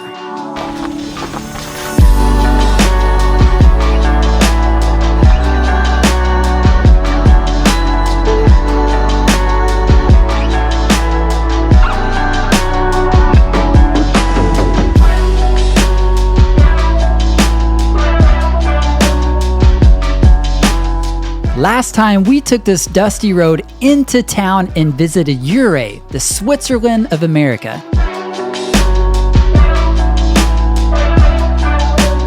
But today, we're taking the opposite approach. We're driving the other direction, away from town, in search of some of the most remote and pristine hiking that Colorado has to offer. So as they say in Narnia, we're going further up and further in. So today we're actually continuing up the gravel road from our house that we drive in for like 30 minutes, but it keeps going a long ways, and the host of the Airbnb said you've got to go up as far as you can towards Silverjack Reservoir. I cannot figure out on the map where exactly that is, but she did say there were snow-blocked roads at some point, and so I think we're just going to go as far as we can. We don't really know what we're looking for, but it's a beautiful drive, so if nothing else, we're going to enjoy the beautiful scenery. The further up the road, the higher we go, and the more chance that we'll see snow, because our kids have been longing to see one thing during this trip. We want snow! We want snow! You see Is what's on that the ground? snow? Since being in Colorado, we've discovered this unique phenomenon known as forest roads. These dirt roads can be found all over Colorado, and they traverse literally millions of acres of pristine forests. So if you're looking for an adventure that's far from civilization and where you're sure to see more deer than humans, then you'll definitely want to check out Colorado's forest roads. Look! Another human! Do you think they're surprised to see a minivan this far out in the wilderness? They don't know about minivans. Things were cruising along nicely until we hit a roadblock. Pun intended. Dead end, boys and girls. So unfortunately, we've hit a dead end, which means we're gonna have to turn around, and the kids have determined that the snow is too dirty. They don't want to play with it. Nice choice. I think they're thinking there's gonna be like fresh, powdery snow somewhere, but in mid-June, when it's 60 degrees outside, that's probably not gonna happen. So we've just kind of continued adventuring. We've took a turn here, a turn there, and we're just kind of seeing what we can see, really. We've been turning off on these little side roads. I think that just all go to different campgrounds. This would be like a dream camping area. It is so beautiful and like green, and you've got the river and all the trees. It's really cool. It's getting a little rough, I think, for the minivan. We are not in an off-roading vehicle. I thought this was a Jeep minivan. What are you talking about? We bumped on down the road until we found a spot that we thought would make a great hike. There was no parking lot, no people, just simply a sign letting you know that a trailhead was here. And little did we know it, we were about to embark on one of the most epic hikes of our entire lives.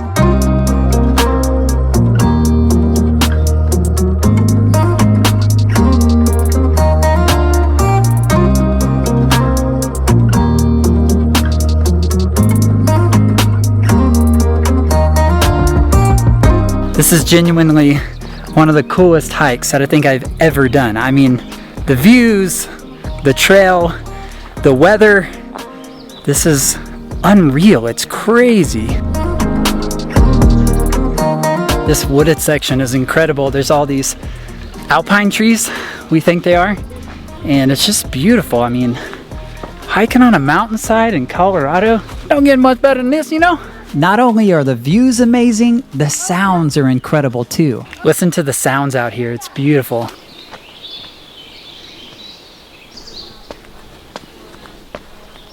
We journeyed on up the mountainside, and wouldn't you know who showed back up? The Pokey Little Puppy. Have y'all ever read the book, The Pokey Little Puppy? Well, it was written about this guy. Asher, come on! What are you doing? Are you sitting on a tree? Yeah. Hey, you're smacking everything. Meltdown on aisle 4. Sometimes you just gotta carry him, you know? Oh my gosh! This hill is so steep. The oxygen is thinner. Oh, I'm out of breath. But it's so beautiful, it's worth it. The hike continued to amaze, and almost best of all, we basically had this mountainside to ourselves. One of the coolest parts is we haven't seen any other humans around. I mean, there's signs of other humans. But Breezy was here, I thought he was. But we haven't seen anybody on this trail. There weren't a lot of signs of humans, but there were some signs of animals. Who left all these milk duds out here? Look guys, raisinets. As we neared the halfway point of this trail, some of the kids wanted to go further up, while some of the kids wanted to come back down, so Andrea and I split up, taking 2 kids apiece. All right, me, and I've got Riley and Jude with me. Gotta get this view. Oh, I wish I'd brought our big camera. This is so incredible. This is beautiful. What do you guys think? It's been incredible. I, on the other hand, took my troop back down the mountain for a little construction project. He's a mountain man. Our son loves building, and he'd been asking me if we could build something using the dead branches around. Nice fort, Levi. Just in time for the rain. Now we can be totally weatherproof. Safe and sound inside their shelter, the brothers hide from the rain. With some weather blowing in, we decided to take our little group back down the mountain. So it's starting to rain. We're gonna head back to the car. And Andrea and 2 of the kids wanted to go up further, so they went up further, but we stayed behind. But now that the rain's coming down, we're ready to go downhill. And hopefully we'll see Andrea and our other 2 kids soon. And hopefully they don't meet a bear. What do y'all think? Should we turn back now? I think we've left them long enough. Have we seen any interesting animals yet? No. We have no way to contact Dean and the boys, so I think it's been long enough. Let's go, guys. And as we neared the bottom, we saw some familiar faces. Well, look who it is. Our long-lost mother. How was it up there? We didn't see any bears. Really cool. It was really awesome. We wanted to keep going so bad, and we were like, we should probably turn around. And then it started to rain, and we were like, all right. But it was sleeting up there. I looked, and I had like ice on my shirt. I was like, oh my gosh. That's crazy. It was really cool. How was it, Jude? How you doing? It was awesome. Now that we were all back together, we were ready to make our way down to the car, but we had to try and stay out of the mud, which we were not so successful at. This kid, are you kidding me? Oh! He's got that muddy booty. All right, I'm gonna go ahead and put down the camera for this trail because it's, and you know, electronics and rain, they don't go together that well. So this was an amazing trail. We're gonna go back, eat some lunch, and see what other kind of adventures we can find today. Alpine Trail, you're an absolute legend. So, however many hours of hiking, 0 humans spotted. There's not even like a parking spot for this. You just kind of pull over here on the side of the road, then you hit your trailhead here and just descend up into the mountains. What y'all think about that trail? That was awesome. I think that was my favorite trail that we've ever been on. We started the quiet drive back to our Airbnb, but we couldn't help ourselves and had to stop beside this beautiful river.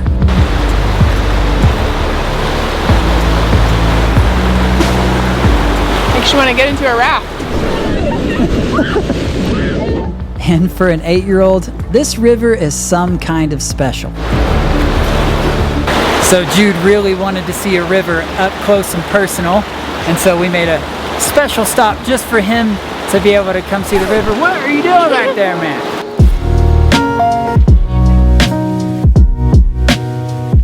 We made our way back to the cabin where we enjoyed a nice lunch. I think hiking makes you extra hungry. Once you pop, can't stop, you know?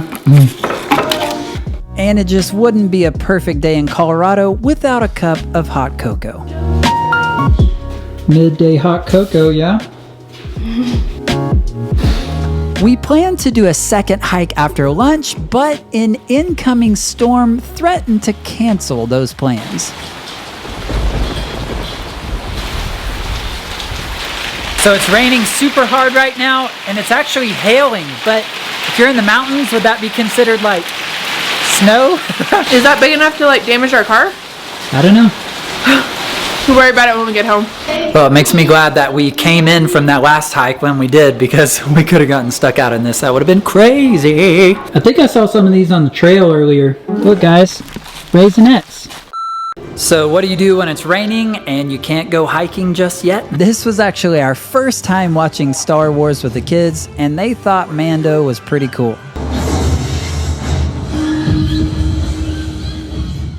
And by the time we finished a couple episodes, there was some really good news. Well, the rain is cleared out, the sun is coming back out. Hopefully things are dry enough, because we're gonna give it another go and try and stick with our afternoon hiking plans.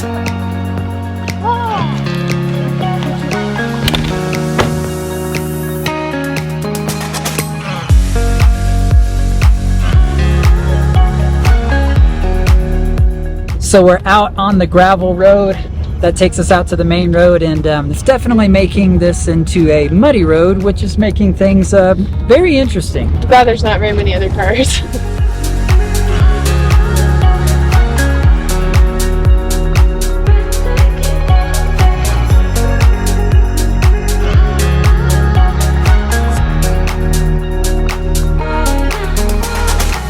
You gotta love muddy downhills when they're cliffside, right?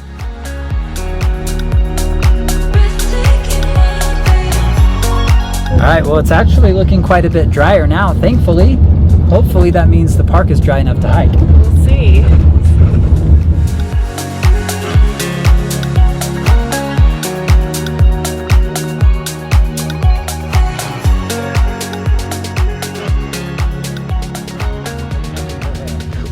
Somebody's struggling to stay awake. So we made it out onto the main road. It's paved, it's wonderful. Everything's going great, but now we just have to hope the weather holds out, because it's looking a little bit ominous, but we'll see. We're hoping for the best. After a long, quiet drive, we had finally made it to Black Canyon National Park, but we still didn't know if any of the trails would be open to hike. But thankfully, God kept up his streak of perfect timing on this trip. Hello, good. Do you know if any of the bad weather is supposed to blow this way? No, actually, it looked really bad here and it just blew away. Okay. You look like you came just in time. You're here, so it's going to be sunny. Okay. Thank you so much. He said it didn't rain here earlier either, which is crazy. So it just missed it, which is nice because we weren't sure like if the trails, if they have dirt and not gravel, if they'll be really muddy. So it sounds like it didn't even hit here, which is crazy. We feel like we've kind of been hitting things perfectly, like every step of this journey in a weird way. So super grateful for it, and hopefully this is just another step on the hitting things at the right time. And pretty soon we were getting our first glimpse at the mysterious and beautiful Black Canyon.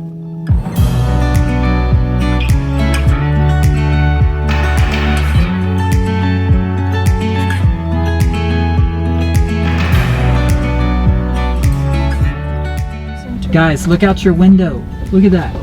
That's incredible. Alright, we're just gonna take a look at this. Look out. Holy mackerel. That's insane. Black Canyon is most certainly breathtaking, but there is something that's slightly terrifying about it. Maybe it's the sheer rock faces that go straight down over 2,000 feet. After taking in the expansive views, we decided to sharply contrast that experience by looking at little trinkets in the gift shop. But in all seriousness, this is actually a pro parenting technique. If you want to motivate your children to hike another few miles in a day, then consider buying them a little buddy to put a little more pep in their step for the journey. Oh my gosh, this is so beautiful.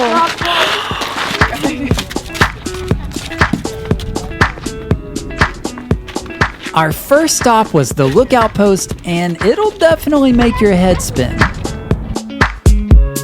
Incredible. My brain can't even like register this. Oh, so look at this side. That's insane. It's like, I know the Green Canyon is cool. It's really cool. This feels just as cool. Yes, the canyon is absolutely fascinating. And after catching our breath, it was time for a 2-mile hike along the edge of the canyon. Every parent can appreciate when they leave spots like this in the park, you know, where you can just kind of, you know, fall 1,000 feet. Man, it's beautiful, it's amazing, and it is genuinely terrifying to see a sheer several 100-foot drop. The first thing we noticed was actually how many different kinds of flowers there were on this trail. We also got to witness some of the locals having a dance party. I've always known that caterpillars love to dance. Get after it, guys. Wait for me, family.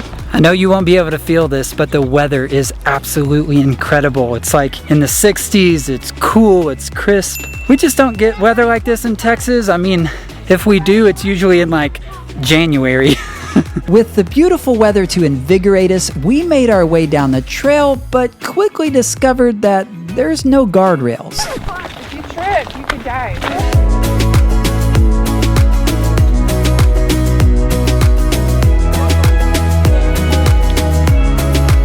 And although this was called the Oak Flat Trail, we discovered that it was anything but flat.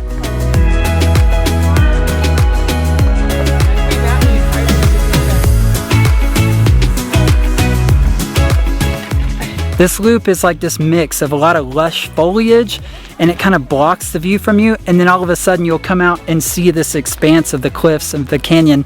So it's really kind of cool. It's like you don't know what you're gonna see around the next corner. The lookout points were always breathtaking, but they always tested your nerve as you're looking at sheer drops of up to 2,000 feet.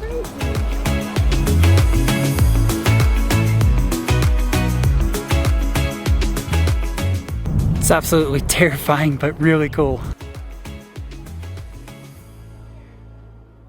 And just in case the cliffside views or the altitude didn't take our breath away, the kids gave us one more great reason to be gasping for air. Oh my gosh, dude got a speed boost too, guys. Smells like we've got a skunk on the trail, guys. I don't know what that kid had for lunch. So for the first half of the trail, we were going down. This is a loop. Now we've hit the bottom and we're going back up, and you're starting to feel the chest burn, you know what I mean? And after having our breath repeatedly taken away, we were ready to slow down and take a water break. And I don't know if it was the high altitudes or the miles and miles of hiking we had done that day, but I think we were starting to lose our minds a little bit. Water break!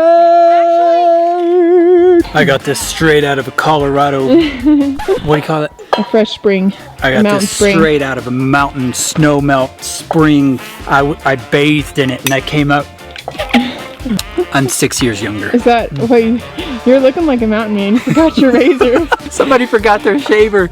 I'm just trying to be a real mountain man up here, lumberjack, you know what I mean? It's making your voice deeper. Yeah, the higher altitude kind of lowers my voice. I feel like we've got to be like the strangest travel vlog family of all time. They're like, is this the Griswolds of travel videos? I don't even know what I'm watching anymore. Probably.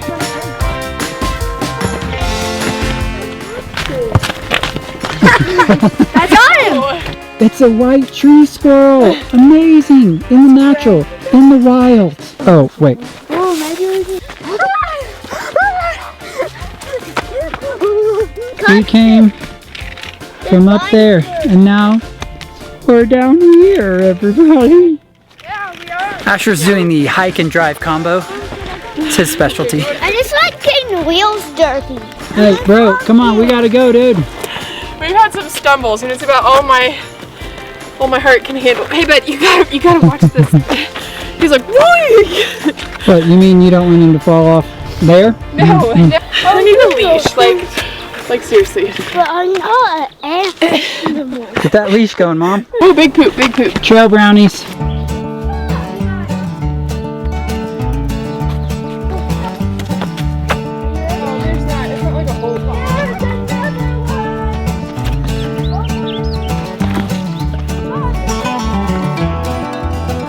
Alright, as beautiful as the views are and the flowers are, I'm ready to be done. I'm ready to be done.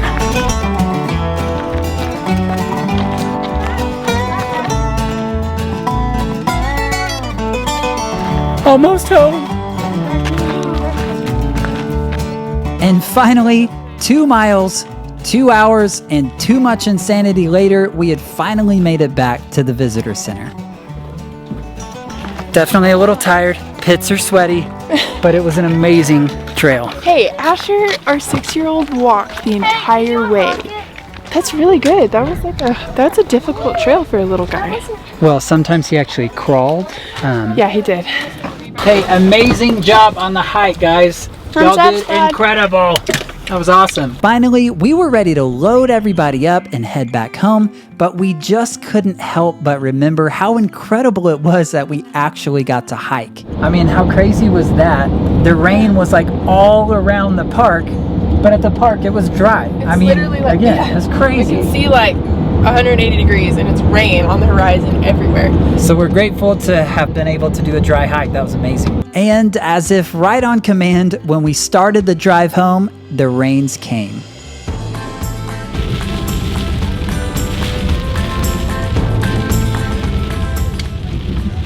Again, it's kind of crazy to think that we had tons of rain before we left, and then we had it dry at the park, and now it's raining again. I don't know, we'll take it. It is strangely peaceful though, something about it. I guess maybe if you're not driving. Maybe if you're not driving. I was like, this doesn't feel peaceful. And finally, we had made it home for the day. And we thought this day was worth celebrating with s'mores. So we promised the kids we would do s'mores tonight, but it is raining and it's really cold, and so everybody voted to just make them in the microwave. So that's what we're doing. Chocolate-filled marshmallows, huh? Fascinating.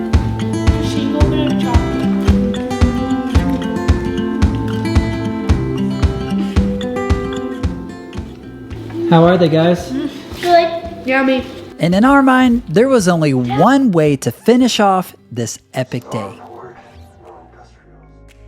As the sun rose, we enjoyed one last beautiful morning at our Cimarron cabin.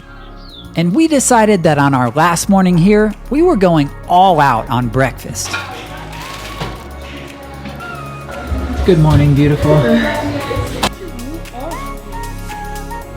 But finally, after a long stay here, we were ready to load everything up and head on to our next adventure.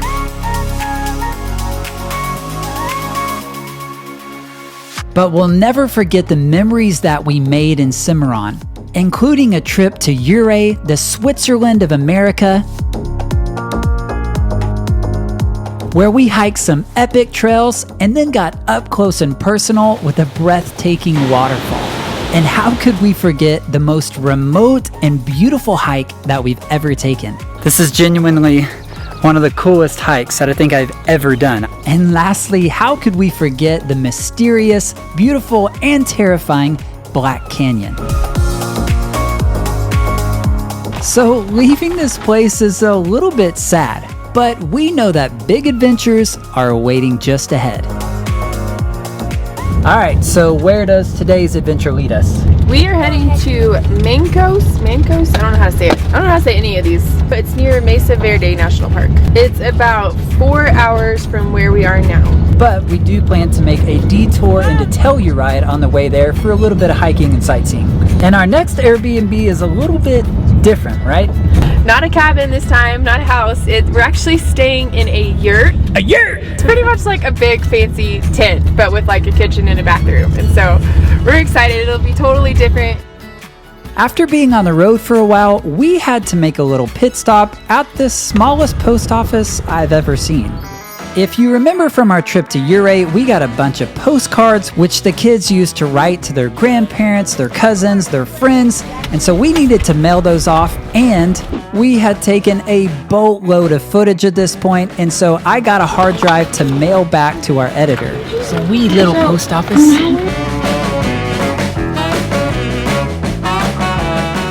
Dang, guys, check it out. The post office had trip snacks. You kidding me right now? Gummies? Cimarron Post Office, you're an absolute legend. As we journeyed on from the post office, we encountered a bit of rain, but it didn't bother us because, as usual, the views of the mountains were breathtaking. Man, seeing those mountains just doesn't get old. So we're passing through a small town now, and we're about an hour and 20 minutes from Telluride.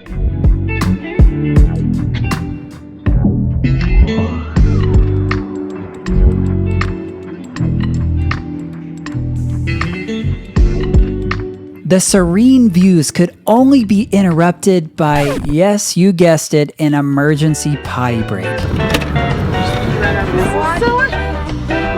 Next time we stop at a gas station, you're going to the bathroom. So after our emergency excursion, we were quickly back on the road and once again taking in the views as we made our way to Telluride. Each kid found ways to content themselves as the drive stretched on, but eventually we started to close in on Telluride and things got more and more beautiful. Look at all the red rocks, aren't those pretty? They're so crazy, they're so red.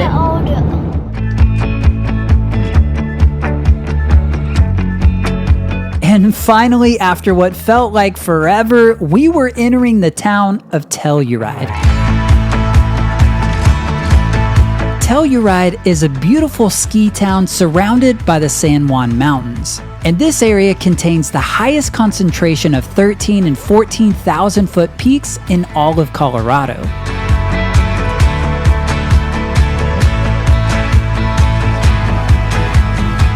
Our plan for the day was to hike the Bridal Veil Falls Trail, and we were greeted with some pretty incredible views. This is Bridal Veil Falls, and at 365 feet, this is the tallest free-falling waterfall in Colorado. And as we arrived at the trailhead, we couldn't help noticing these emerald blue ponds. After some research, we found that these are settling ponds, which allow sediment and metals in the mine water from the mill level tunnel to gradually settle out of the water. And during the process, the water takes on these crazy vivid hues because of the minerals that are still suspended in it. So after taking in the views, we were ready to get geared up and go on a hike. Is the gray squirrel ready? Is the truck ready? Yeah. Boom. The hike to the top was only a couple of miles, but this is definitely one of the more technical hikes that we had done. This is genuinely one of the coolest trails I've ever walked. But the technical nature of this hike also makes it very fun and memorable, and this trail stood out as one of our favorite of the entire trip. Shortly after we started our hike, the clouds started coming in, and it looked like we might get rained out. Crazy. That rain might be getting closer. All right, let's go this way. We've got limited time. Hey, can we get a treat if everybody makes it to the top? Yep. Yes. Yeah, I want. So we get a treat and do a fun hike. The trail winds its way up the hill towards the base of the waterfall, and that means there's several moments when you get really close to the water. And if you can remember from our last video, we have an 8-year-old who really loves to get close to the water.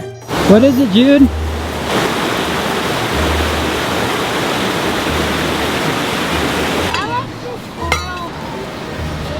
This trail was half hike, half climb, and though it wasn't easy, it definitely stood out as one of our favorites. Whoa, this is crazy.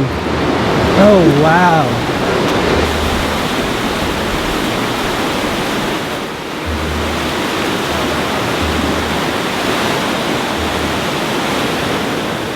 And eventually we got to parts of this hike that felt like you had stepped into a scene on Lord of the Rings. You look like an elfin princess, babe.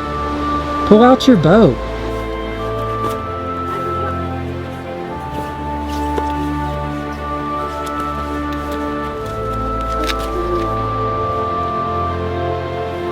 Gotta stop for a truck break. Yeah, buddy! That was sick, bro! And after climbing about 1,000 more rocks, we started making our way to the base of the falls. Put your raincoat on if you have one. Why? It's gonna get wet. The closer we got, the muddier and wetter things got because of the constant spray from the falls. But eventually, we made it to the lower falls, and it was a sight to see.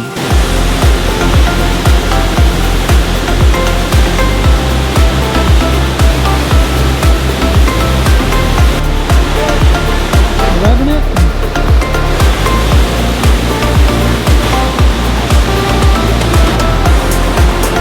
It's wet, we're cold, but this is amazing. Totally worth it.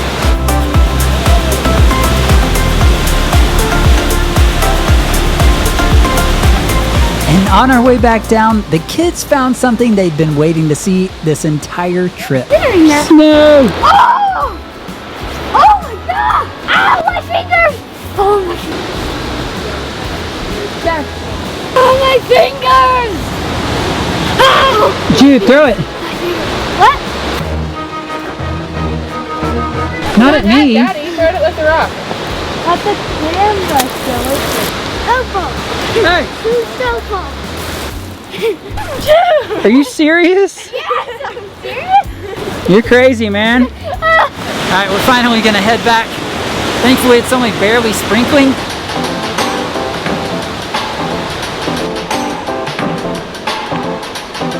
And on the way back down the trail, the kids went into gazelle mode and I was struggling to keep up. I'm doing my best to keep up, I really am, but they're practically like running down the mountain. They have so much energy.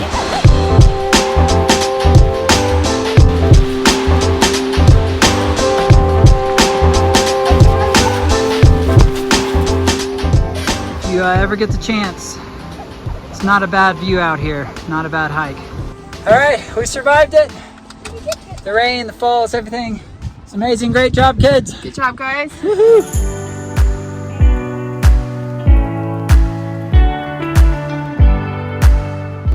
So now we've got about an hour and a half to our next Airbnb, and I think we're gonna take it pretty chill.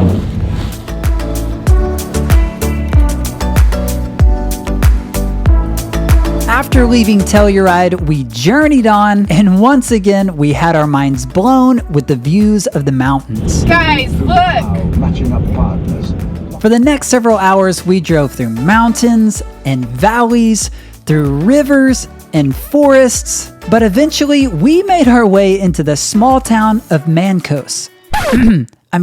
Mancos. Surrounded by views of the La Plata Mountains on one side, Mancos is a beautiful small town with a very homey feel.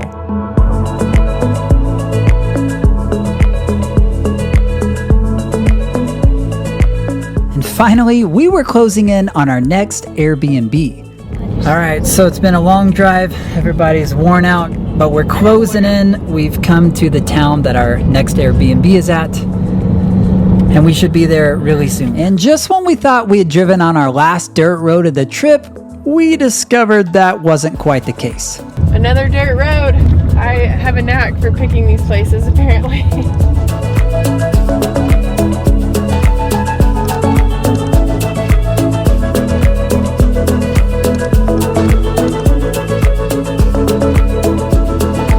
Our last two Airbnbs were beautiful mountain cabins, but we chose this place knowing that it would be an entirely different experience. There she is. We have arrived in the land of the yurt. The first to enter the yurt. Oh, this is cool. One by one, they enter the yurt. All right, welcome to the yurt. This is a little different than our last 2 stays, but as you can see, there's a living area here with a couch, a chair, a rug. It's nice and cozy. And then if you come in a little bit further, we've got a nice little kitchen set up with a couple of bar stools, a full-size refrigerator, which is really nice if you're traveling, and everything you need if you want to cook something. If you keep going further, we have a nice little dining area with seating for 6, which is pretty impressive in a small yurt. And then all the way back, we have 1 of 2 bunk rooms. So we have 4 beds total for the kids, which is perfect, and which is why we also picked this place. And then of course there's the loft, which has a queen-size bed and a twin. I guess if you want to have one of your kids sleep up there, which our kids thought was like the most awesome thing ever, pretty much. Can I sleep up here? Space is fun, I have to admit, and it is pretty cool to be able to see the stars through the dome at night, or just have all the sunlight coming through like right now. It's a great little setup. So after exploring the yurt, I pulled back onto the dirt road, past the slug bug graveyard, past the farms and fields, and into the small town of Mancus to pick up some delicious pizza.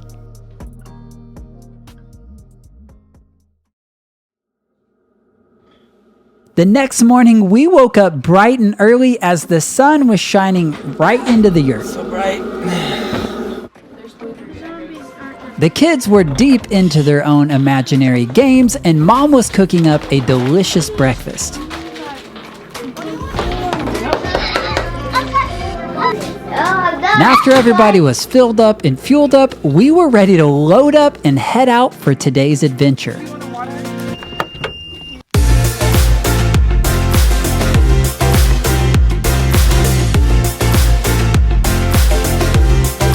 To motivate our kids for the day's hike, I had a little deal for them. Pre-trip snack, you get 1 Oreo before hiking, 2 Oreos after hiking. You're up first, babe. All right, 1 Oreo each. Yes. Is it pumping you up? Is that giving you the energy you need, Asher? Yeah. Yeah, buddy.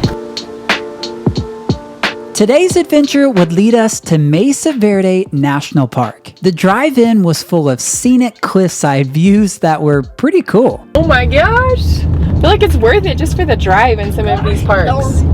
That's crazy, we're so high.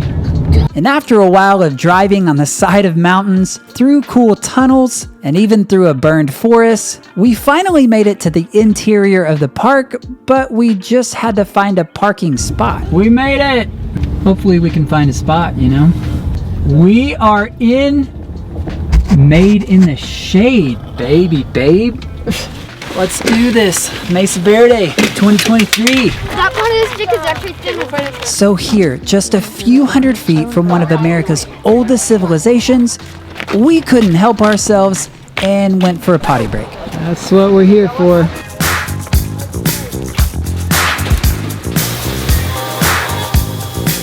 Most people come for the sights, not us. We come for the national park restrooms. So after taking care of the most important things, we were ready to hike down the trail and check out the cliff dwellings of Mesa Verde. This is Spruce Treehouse, and it's the 3rd largest dwelling in the park. It houses 130 rooms and is said to be constructed around 1220 AD. The largest cliff dwelling in the park is known as Cliff Palace with over 150 rooms and could date back to as early as 1100 AD. But these aren't the only cliff dwellings in the park. There's actually over 600 of them total spread all throughout Mesa Verde National Park. So after taking in the cliff dwellings, we decided we wanted to go on a hike and actually put our feet on the side of the mountain, just like the ancients did it 1,000 years ago.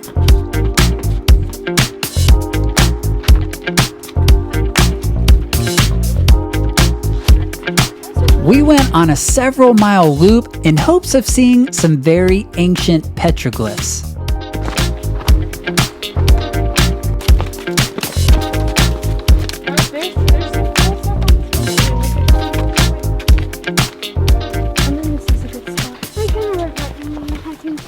And thankfully, we brought along plenty of water because this is one of the driest and hottest parts of Colorado. And this trail was not for the faint of heart. It was often difficult, rocky, and even slippery at parts. So we're on Petroglyph Trail. It's kind of like hiking the side of a mountain. So it's kind of like sloped at an angle, but there's lots of really cool rock formations, tree formations. And once again, we were struck by how unique and cool this trail was. It just had a different feel from anything we'd ever hiked before. So we're walking through this pinch point here. It's pretty cool. I'd say it's about, I don't know, 2 feet wide. Then you're out into the brilliant sunlight.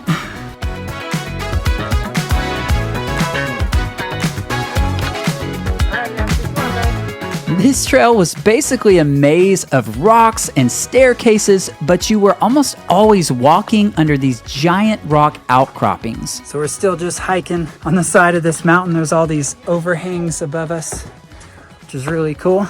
And when you're surrounded with this kind of beauty, that's where the pokey little puppy does his best work. All right, Asher, we got to keep going, buddy. But eventually we were back up and running, and we actually saw a secret dwelling way up in the cliff. And surrounded by this kind of beauty, it inspires me to try new things. I know some people may not appreciate this, but I really want to try this. Yeehaw! That was crazy. Echo! Wow. Hello, chicken! What does that even mean? As we journeyed on, this trail just got more and more dynamic.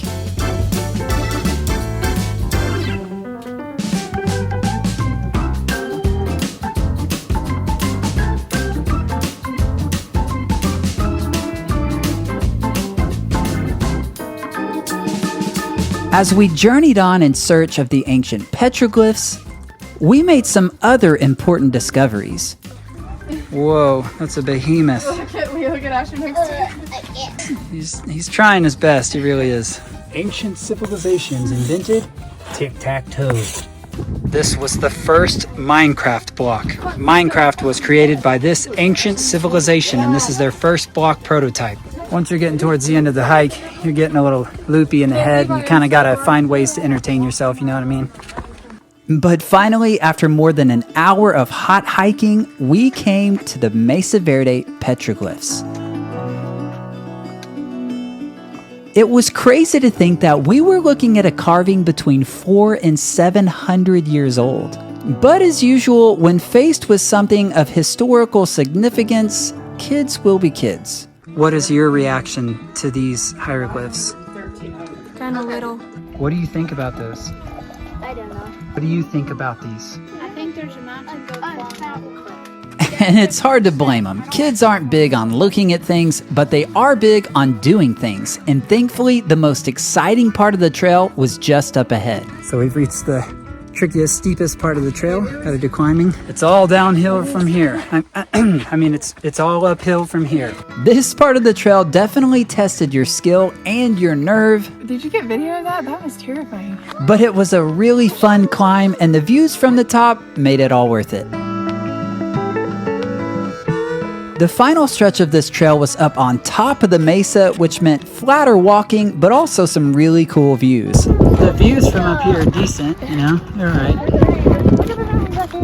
But as cool as the views were, we were hungry for lunch. Everybody's eager to get back to the car because lunch is in the car. We're just blowing by all the sightseeing opportunities because we have lunch in the car.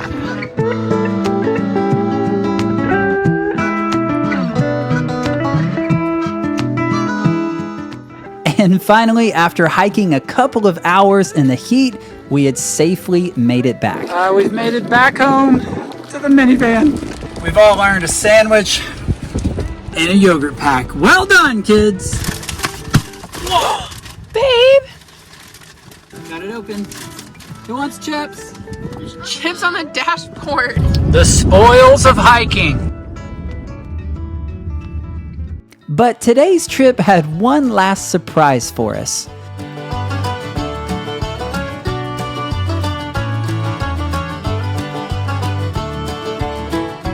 And after a really big day, we finished things off by watching Mando.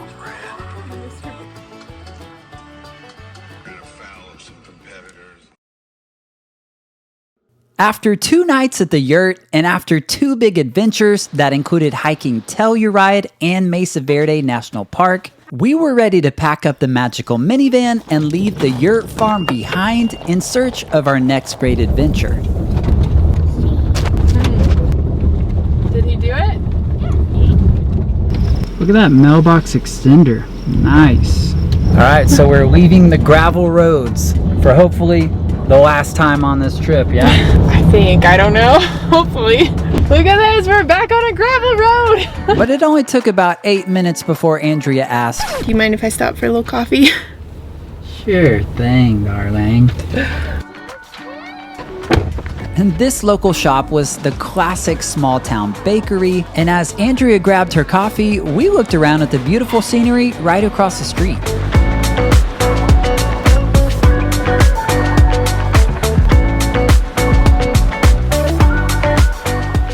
And apparently Andrea got more than just coffee. Looks like you got more than coffee there. I got you guys each a little homemade chocolate chip cookie. What else to get there? And finally, fueled up by bread, butter, and sugar, we were ready to leave Mancus and head towards our next big adventure. And halfway there, we received a sign that we were on the right track. Wouldn't you know? Minivans stick together. I just knew that we were on the right path. So in good company, we continued on to today's destination. So today's adventure takes us to Pagosa Springs. Our drive today from Mancus is only 2 hours, which is actually our shortest drive of this trip so far. While other parts of Colorado wowed us with their big, beautiful mountain ranges, this drive wowed us in a different way. And that's because everywhere you looked, everything was a luscious, beautiful green.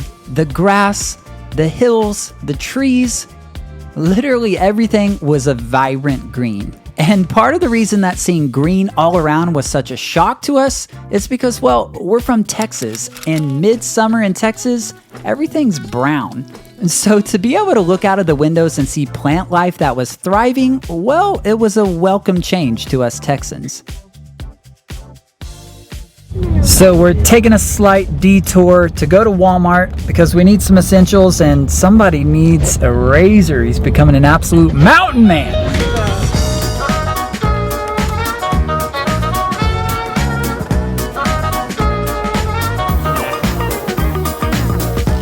Walmart is feeling festive.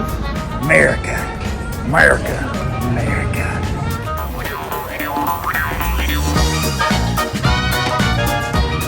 So we got the goods, including a shaver, some fruit to go along with lunch, and some swim supplies because we have some big swimming plans for later today. So onward we journeyed, enjoying more views of our lush green surroundings and listening to an audiobook that you may be familiar with. Instinctively, Harry looked at Dumbledore, who smiled faintly, the firelight glancing off his half-moon spectacles.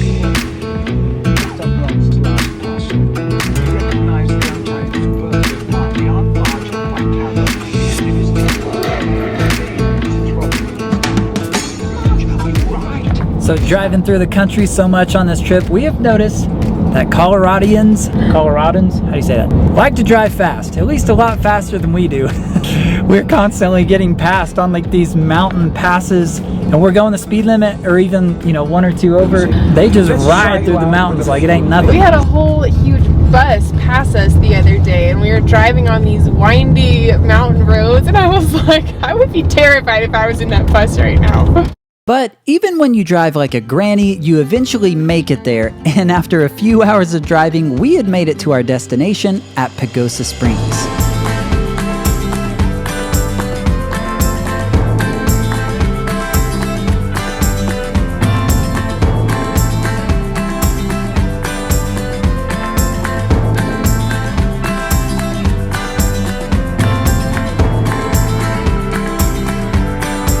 And after taking a look around town, we decided to make our first stop the local hot springs.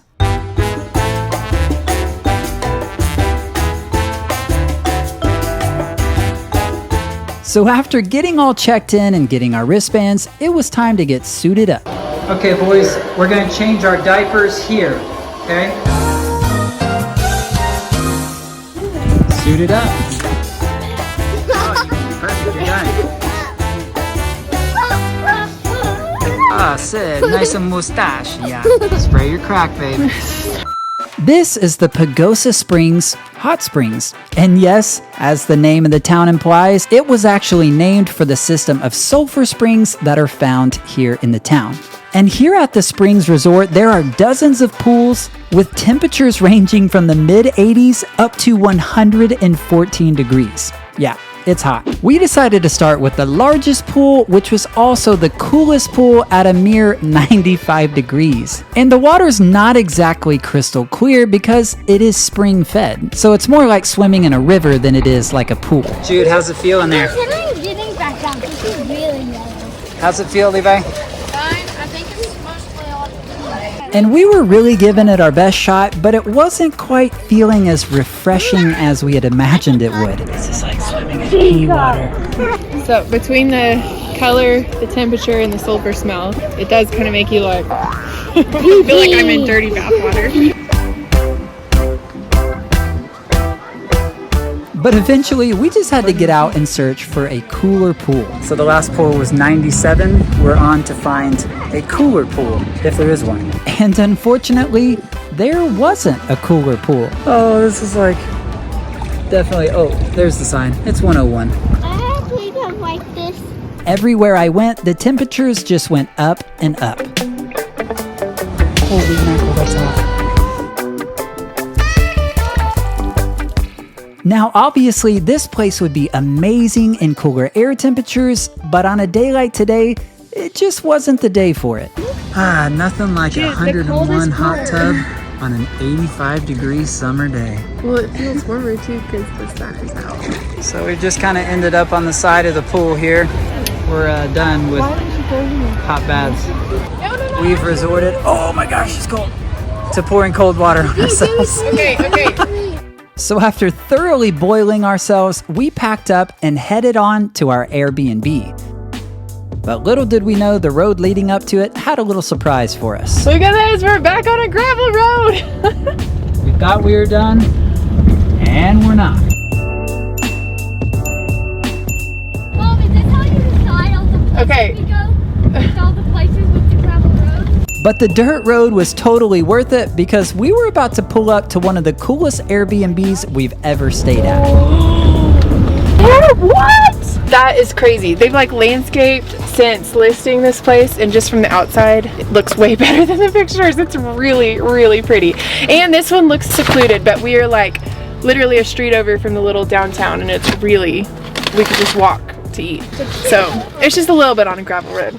All right, we made it to Pagosa Springs, and I am so excited to show you this house. And I think this is gonna be my favorite one of the entire trip. All right, so when you first walk in the door, you have this huge mudroom, which we probably won't really be using, but I could see how this would be incredible when it's actually like snowy outside and you've got all your snow gear and jackets and all of that. It has a really fun tile in here, and this bench is incredible with all the wall hooks and stuff. I'm like, this is like a dream for a family. So this first floor, we're just gonna call it the kids floor. There's 3 bedrooms down here. 2 of them have queen beds, 1 of them has a bunk bed, so it's perfect for our family. There's also this really cute little living room down here with a TV, and I just love this whole house. I love the way it's decorated, and it is just wonderful. I'm so happy that we're here.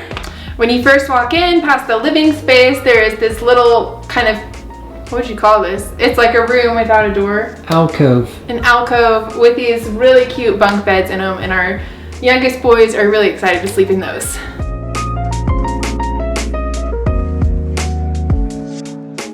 And then bedroom number 2 is the queen bed with the little pink accents, and our oldest is really excited to sleep in here. Again, it's just so cute.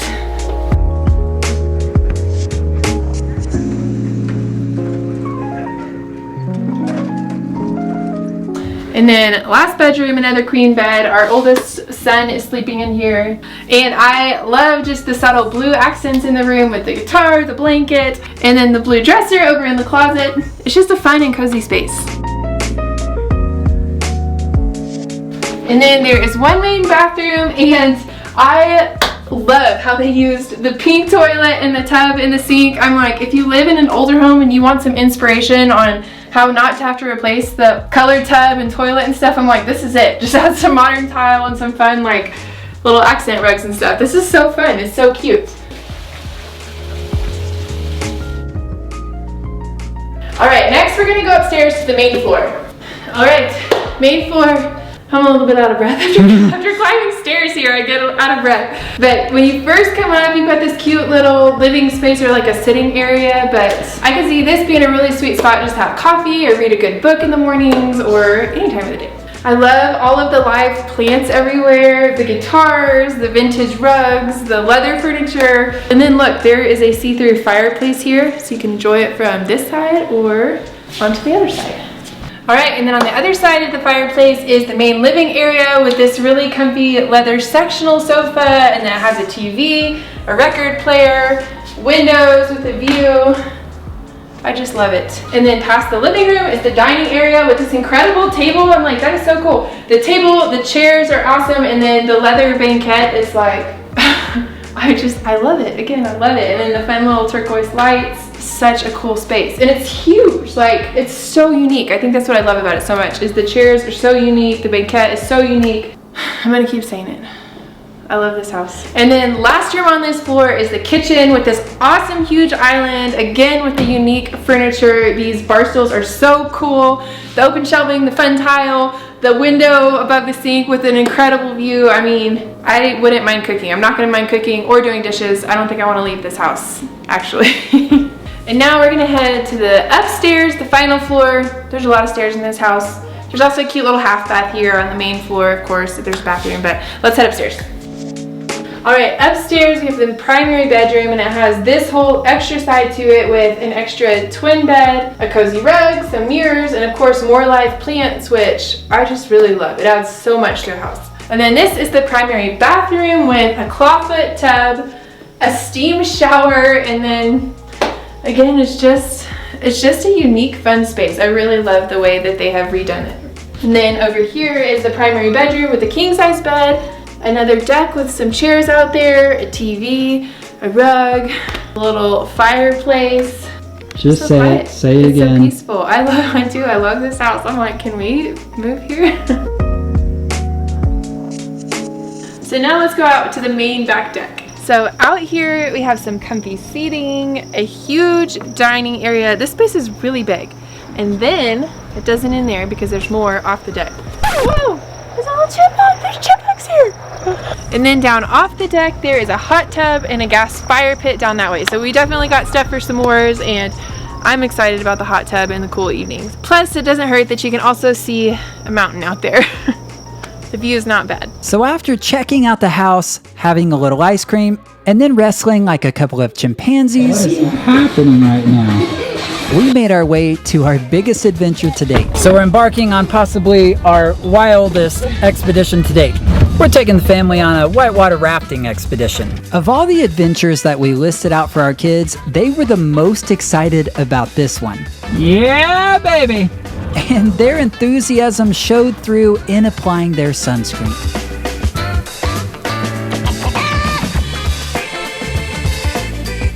So after getting lathered up, we went inside to learn a few things about rafting and to make sure that we checked all of our boxes. Check. And this whole process definitely took some time. Oh, super cool. Yeah, Jude. That's perfect, Jude. Thank you, sir. Shoes. Anybody else looking for shoes? Booties, check.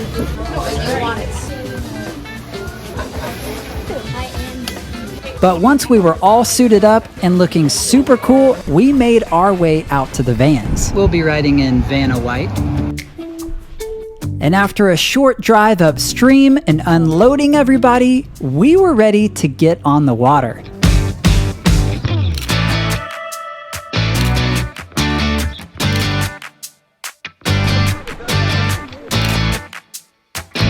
You boys ready? Yeah! We started out in gentler waters, learning to paddle together. So Riley and Andrea, you guys gotta paddle at the same time, okay? Which we did forwards and even backwards.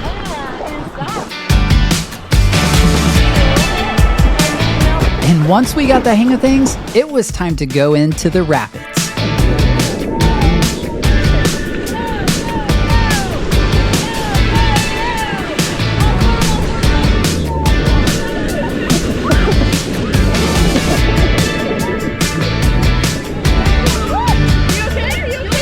And we couldn't capture as much on film as we wanted to, being in the water, but I will say it was one of the most epic things we've ever done as a family, and if you ever have the chance to, you should go for it.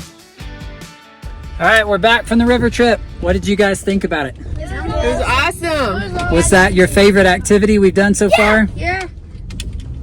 Y'all aren't giving very enthusiastic No, y'all answers. look really enthusiastic. That's just because I'm tired. So after an epic day on the river, we got dried up and cleaned off to explore the downtown area of Pagosa Springs. And since this was our last stop in Colorado, we wanted to go on a hunt for the perfect Colorado souvenir. The first place we stopped was truly for the artist, as they used unique materials to make unique pieces of artwork.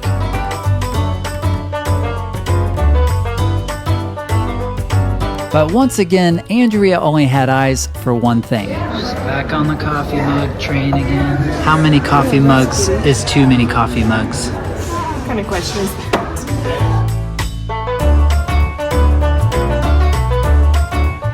But after having a look around, we decided to move on and went to a store that claimed to be the most diverse shop you've ever seen. And I have to say that's probably pretty accurate. I mean, when else have you seen axe throwing, skateboards, jewelry, and Bible verse t-shirts all in the same shop while listening to punk rock music?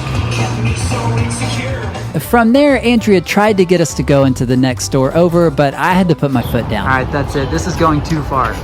But from there, we went to one more shop, and we had high hopes that this was our place to find the perfect Colorado souvenir. After looking around for a while and finding way too many outfits for our beverages, we finally found that perfect keepsake. I mean, what says Colorado Adventure like a hat with the Colorado flag inside of Bigfoot? At least that's what I told my kids when I was way past being done shopping. So finally, at the end of one of the most epic days ever, we made dinner on the grill and ate outside on the back porch and closed out the day with some beautiful views and beautiful temperatures.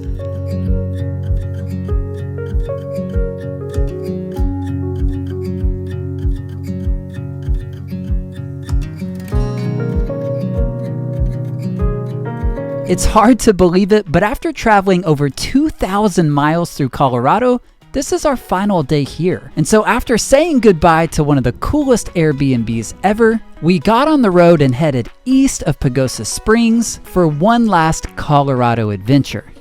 All right, so we are headed to do one last hike in Colorado, but it should be a pretty spectacular one because it's to see a waterfall. It has great ratings. It'll be nice and short, so I think it'll be fun for everybody, and we're excited. Hopefully it's not too muddy.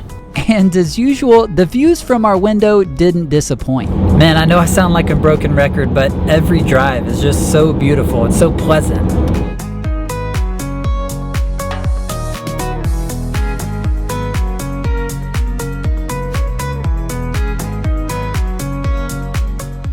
So after a short drive, now we just had to find a parking spot. Let's see if we can find us a spot here. Is that a spot? This is Treasure Falls, located about 15 miles east of Pagosa Springs. And not only is this 100-foot waterfall incredible, the views around it are breathtaking.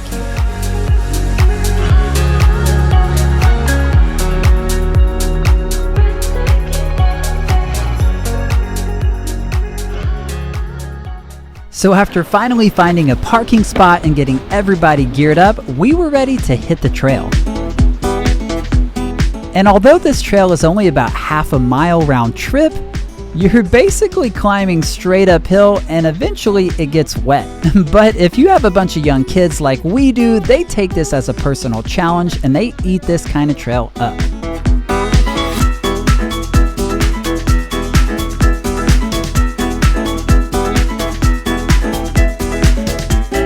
We were making great time up the trail until the pokey little puppies struck again. Hey. Stopping and smelling the roses. But this trail wasn't as easy as we anticipated it would be. Sure, it's simple. Let's do one last easy hike. Like, thank goodness I have good shoes on because I'm like holding him with both hands. And he's sliding. We crossed the bridge right in front of the falls, which meant that we were getting really close to the base of the falls.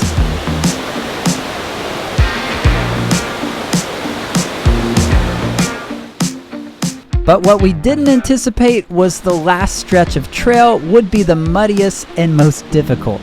But finally, we made it to the base of the beautiful Treasure Falls.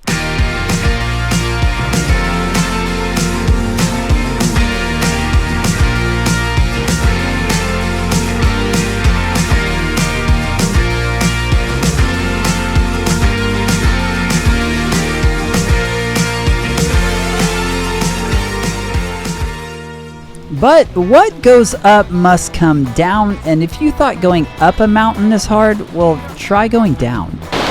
Now we just gotta get down. It's so hard to show how steep this is.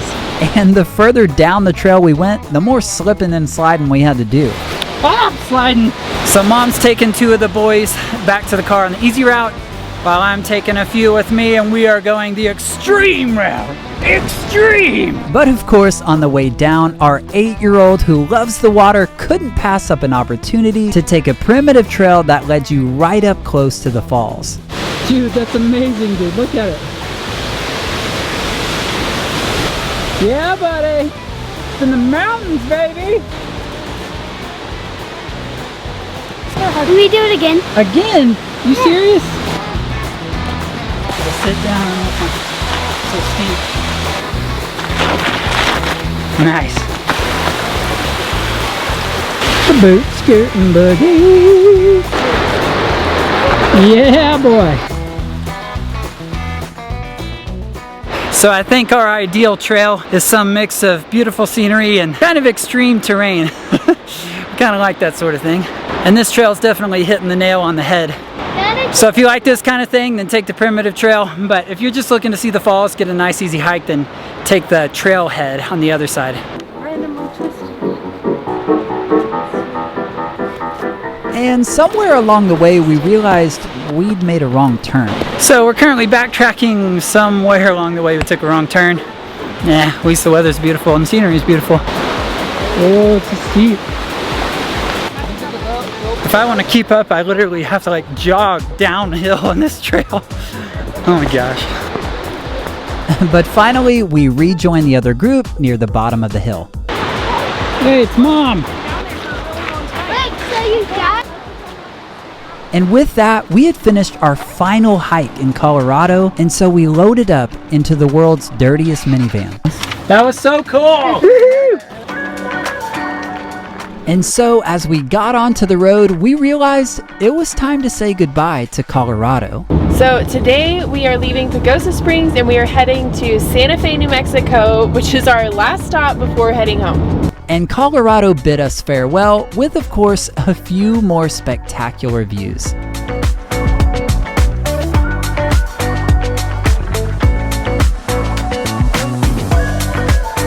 It's kind of crazy as you leave Colorado and come into New Mexico, you can see things flatten out a little bit, but it's still really beautiful. And after we entered into New Mexico, the drive felt even longer as we were looking at long straight roads and we had more than 100 miles to go.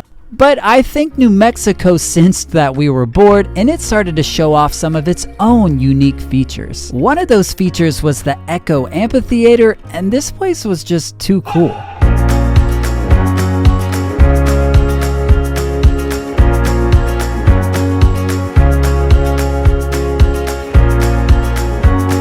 From there, we drove through some incredible rock formations that actually reminded us a lot of Palo Duro Canyon back in our first stop in Texas.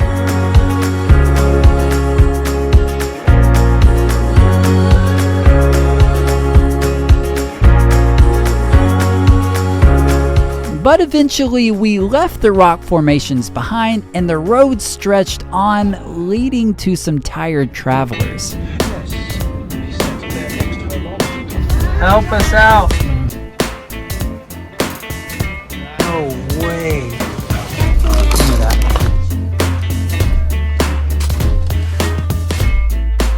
But finally, after what felt like forever, we made our way into Santa Fe, New Mexico.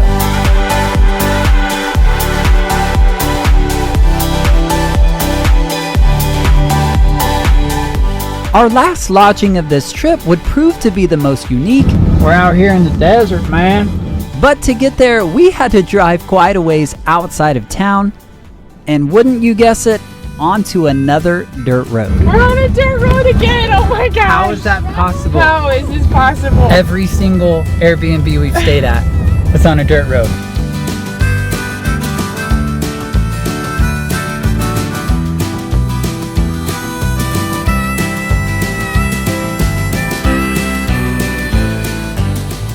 How did that happen? Wait, did we pass it? No, I think we're gonna have to turn around. We were closing in on our Airbnb, but we couldn't quite get to it. How do we get to it? Mom, we're going the wrong way. We're going the wrong way again. We're Apparently. just gonna park and we're gonna walk through the trees. That's what we're gonna do. Be going. Oh, there's the sign. But finally, we made it to Home Sweet Home, and if it looks like we're in a rail yard, well, that's because we are. Let's ride this train. Because tonight, we would be sleeping in a train car. Come on. Let's ride this train.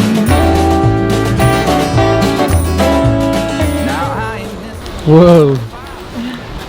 We can eat outside. It's actually really nice out. Look how long it is. Yeah, it's so long. It's crazy. So as you can see, compared to our minivan, this train is quite long. Oh, I guess we go in the other side. Is the door though? Watch your fingers. Daddy! Awesome. Looks like there's some glass stuff, so be careful. Alright, welcome to the Hamilton. This is our next Airbnb, and this is what you walk into when you walk in the end door. I guess this is the main living room. They've actually added a TV. We've got some outlets that work. This sofa folds down into a really narrow twin bed. It's just crazy. I mean, it's an old train car. I have to admit, I was not looking forward to this one as much. I think because it's at the end of our trip, but now that we're here, I'm like, this is actually really cool, and our kids are all really excited. So next you walk into this hallway, and there are all these like old swing doors. I'm pretty sure the Hamilton was built in 1923, so 100 years ago, which is crazy. So bedroom number 1 has 2 twin beds, and this thing is supposed to fold down. We haven't done this yet. I found the key where they said it would be. Oh. Sounded like it worked. Oh my gosh. Oh, that's heavy.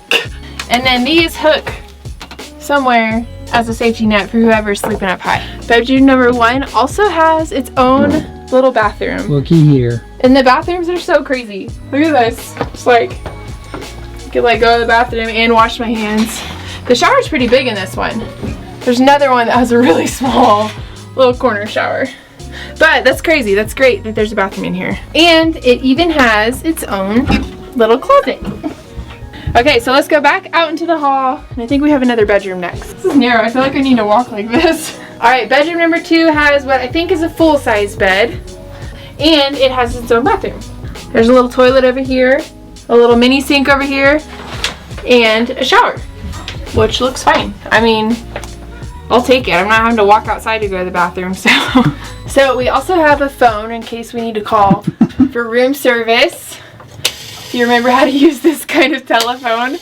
Our kids probably don't even know what this is. Throughout this whole space, you also have like, I mean, it looks like original carpet. I don't really know if this is the 100-year-old carpet, but it sure does look like it. So I appreciate that they at least tried to keep it original. And then even like the rugs that they added, I don't feel like they take away from just how cool this is. It's so crazy. Okay, and next we'll continue down the hall through another swinging door to the dining car. And then another bathroom here. This one has a teeny tiny little corner shower. That's pretty cool. And then around the corner, we're actually in the dining car now, which has dining table, a whole buffet area with dishes, games, and we haven't pulled these down yet, so hopefully this goes smoothly. These look heavy. Okay, it's not too bad. I just discovered a little office area, so if we need to send some emails. Okay, that's enough emails for the day. Okay, and then finally past the dining room through another swinging door, we have the kitchen. So this is the first side of the kitchen. There's actually 2 sides to it.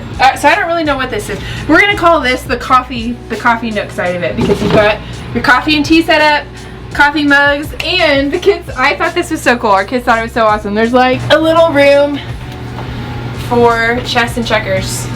It's missing a lot of pieces, but you know, they're creative. They use some of the extra.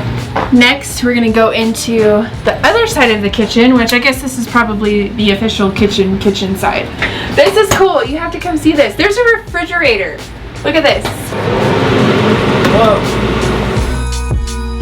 And then I love how all the cabinets, of course, because this is a train car, slide or have locks on them. And so we've got pots and pans. Oh, there's even a microwave. This microwave is actually original to the train car back in 1923. There's also a little cutting board that pulls out if you need a little more prep space. Lastly, I'm going to show you the little outdoor seating area, which is back at the entrance of the train car. Last, we have this little deck that's obviously been added on, but it's a nice touch for an Airbnb. We've got a fire pit, plenty of seating, a grill. It's just a nice, comfy outdoor space. So that's it for the tour of this train car, and now we're gonna go into Santa Fe to experience the Santa Fe life and grab some dinner.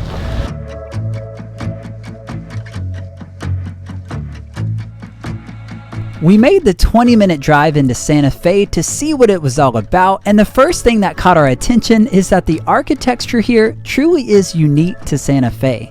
But after a long day of travel, you can only look at so many buildings before you want to gnaw your own arm off, and so we went on a hunt for some authentic Santa Fe Mexican food. Alright, so restaurant 1 was a no-go. It was a 2 to 2.5 hour wait, so we're moving on to spot number 2. Restaurant attempt number 2 was going better, but once again, we couldn't seem to find where to park. We are having some trouble finding the parking lot. Okay, this is looking promising.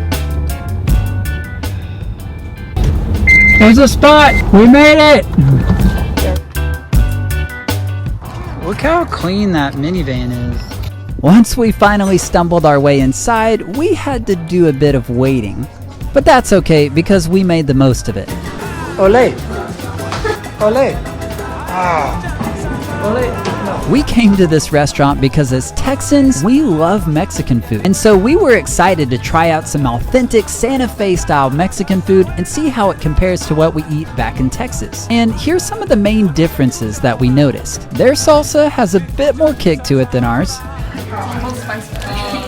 It's definitely spicy. Their tortillas are as big as your head, and their standard enchilada plate tastes very similar to Tex-Mex.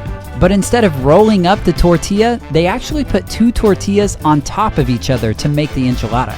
And the last interesting fact came from our 6-year-old, and it was completely news to us. Do they?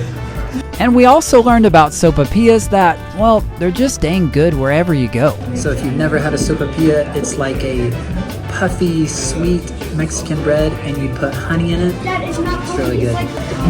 But beware, this gets very messy. All in all, we had a great dinner, and we got a little taste of Santa Fe, New Mexico. And the pokey little puppy bringing up the rear. That was good. I'm so full. Yeah, I wet my pants. And finally, in the car together, we made one last Mexican food discovery. There's another tooth coming on. We are literally doomed tonight. Everybody's blowing it up. It's bad. We've got windows down. So with beautiful views and rank smells, we made our way back to our Airbnb for the night.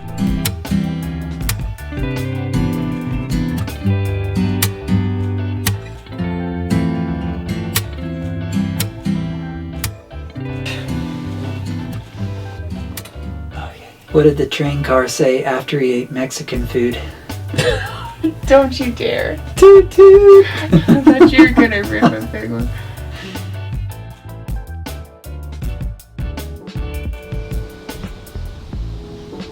The next morning we woke up and it kind of felt surreal to be staying here.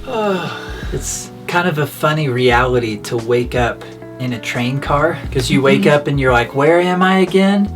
And you start looking around and you're like, wait, what? I'm in a train car. Morning. Our kids have been playing hide and seek since about 5:45. Ay, ay. I'm tired. How good you sleep in that little bed? You know, I've slept better, but it's an experience. If we look a little haggard today, you know why. We're tired. Our kids were enjoying breakfast on the dining car. And I don't know what it is about this train. Maybe it's all the old memorabilia, but it really brought out my English accent. Breakfast on the train, sleeping on the train, Eggo waffle on the train, my daughter on the train. And after a relaxing morning, we were ready to pack up and say goodbye to the train. So we're all getting packed up and loaded up, carrying our stuff out to the car here. But we're gonna pack everybody up and then head into town and see a bit more of Santa Fe. Yes, it's perfect. Yeah, here, babe. All right, say goodbye to the train. Bye, train.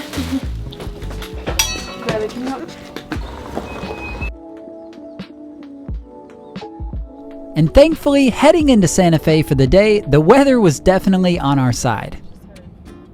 And not only was the weather on our side, but once again, perfect timing was on our side. All right, we are walking to the Santa Fe Farmers Market, and I'm so excited because they're only open Saturday and Tuesdays, and I really didn't think there was a chance that we would be here when they were open, but they are. It's Tuesday. The Santa Fe Farmers Market features locally grown vegetables, fruits, and more. But more than just locally grown foods, there's an entire artisan section where you can purchase unique arts and goods, all made by local artists. There was lots of unique local artwork, leather goods, home decor items, and of course, all kinds of handmade jewelry.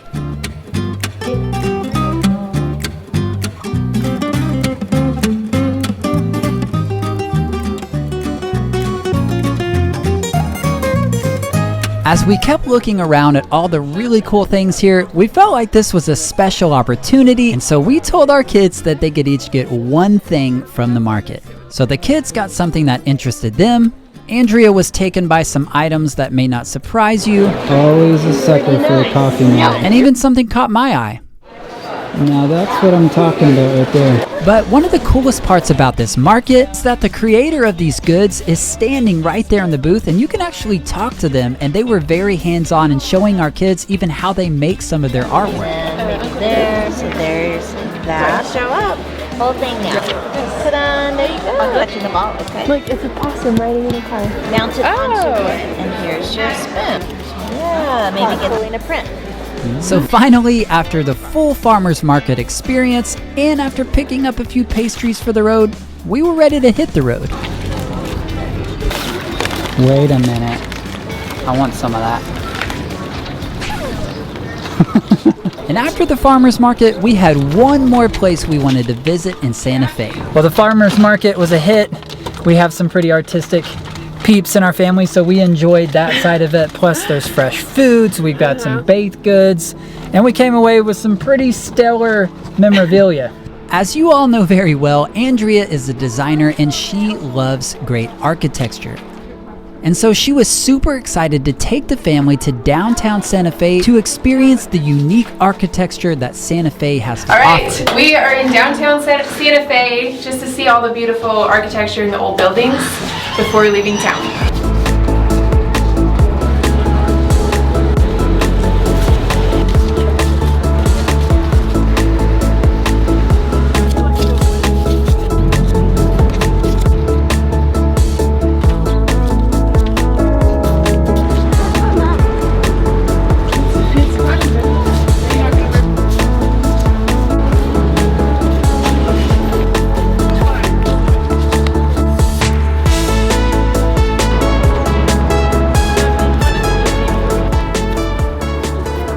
And after walking for a while, we decided to find a place to sit, like a really unique place to sit. Oh, there's a statue Levi could love. And then we decided to go around and pet all the little doggies we could find.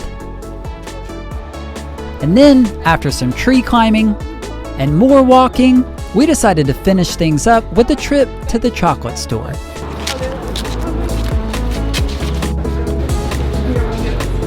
Yeah, I should get like some really good. Probably fine. Okay. So here, After we finished in Santa Fe, it was hard to believe, but it was actually time to load up and drive back home to Texas. On this road trip, we had driven over 2,000 miles to 6 stops over a dozen unique locations, and it gave us memories that we'll never forget. Like our kids seeing mountains with their very own eyes for the first time. And seeing the animals that come with the mountains. And we'll never forget memories like walking over the US's highest bridge, or driving the US's 4th most dangerous road and seeing Andrea absolutely lose her marbles. I think I'm gonna burp. We'll remember incredible hikes like Tunnel Drive Trail, Bridal Veil Falls Trail and Telluride, hiking the most remote trail we've ever seen, and of course hiking the majestic Black Canyon.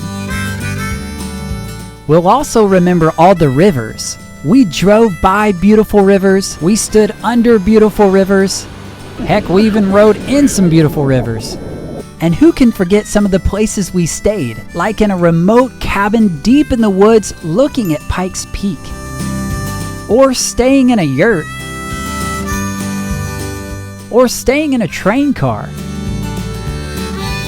And in every place we saw views, unbelievable views that our family will never forget.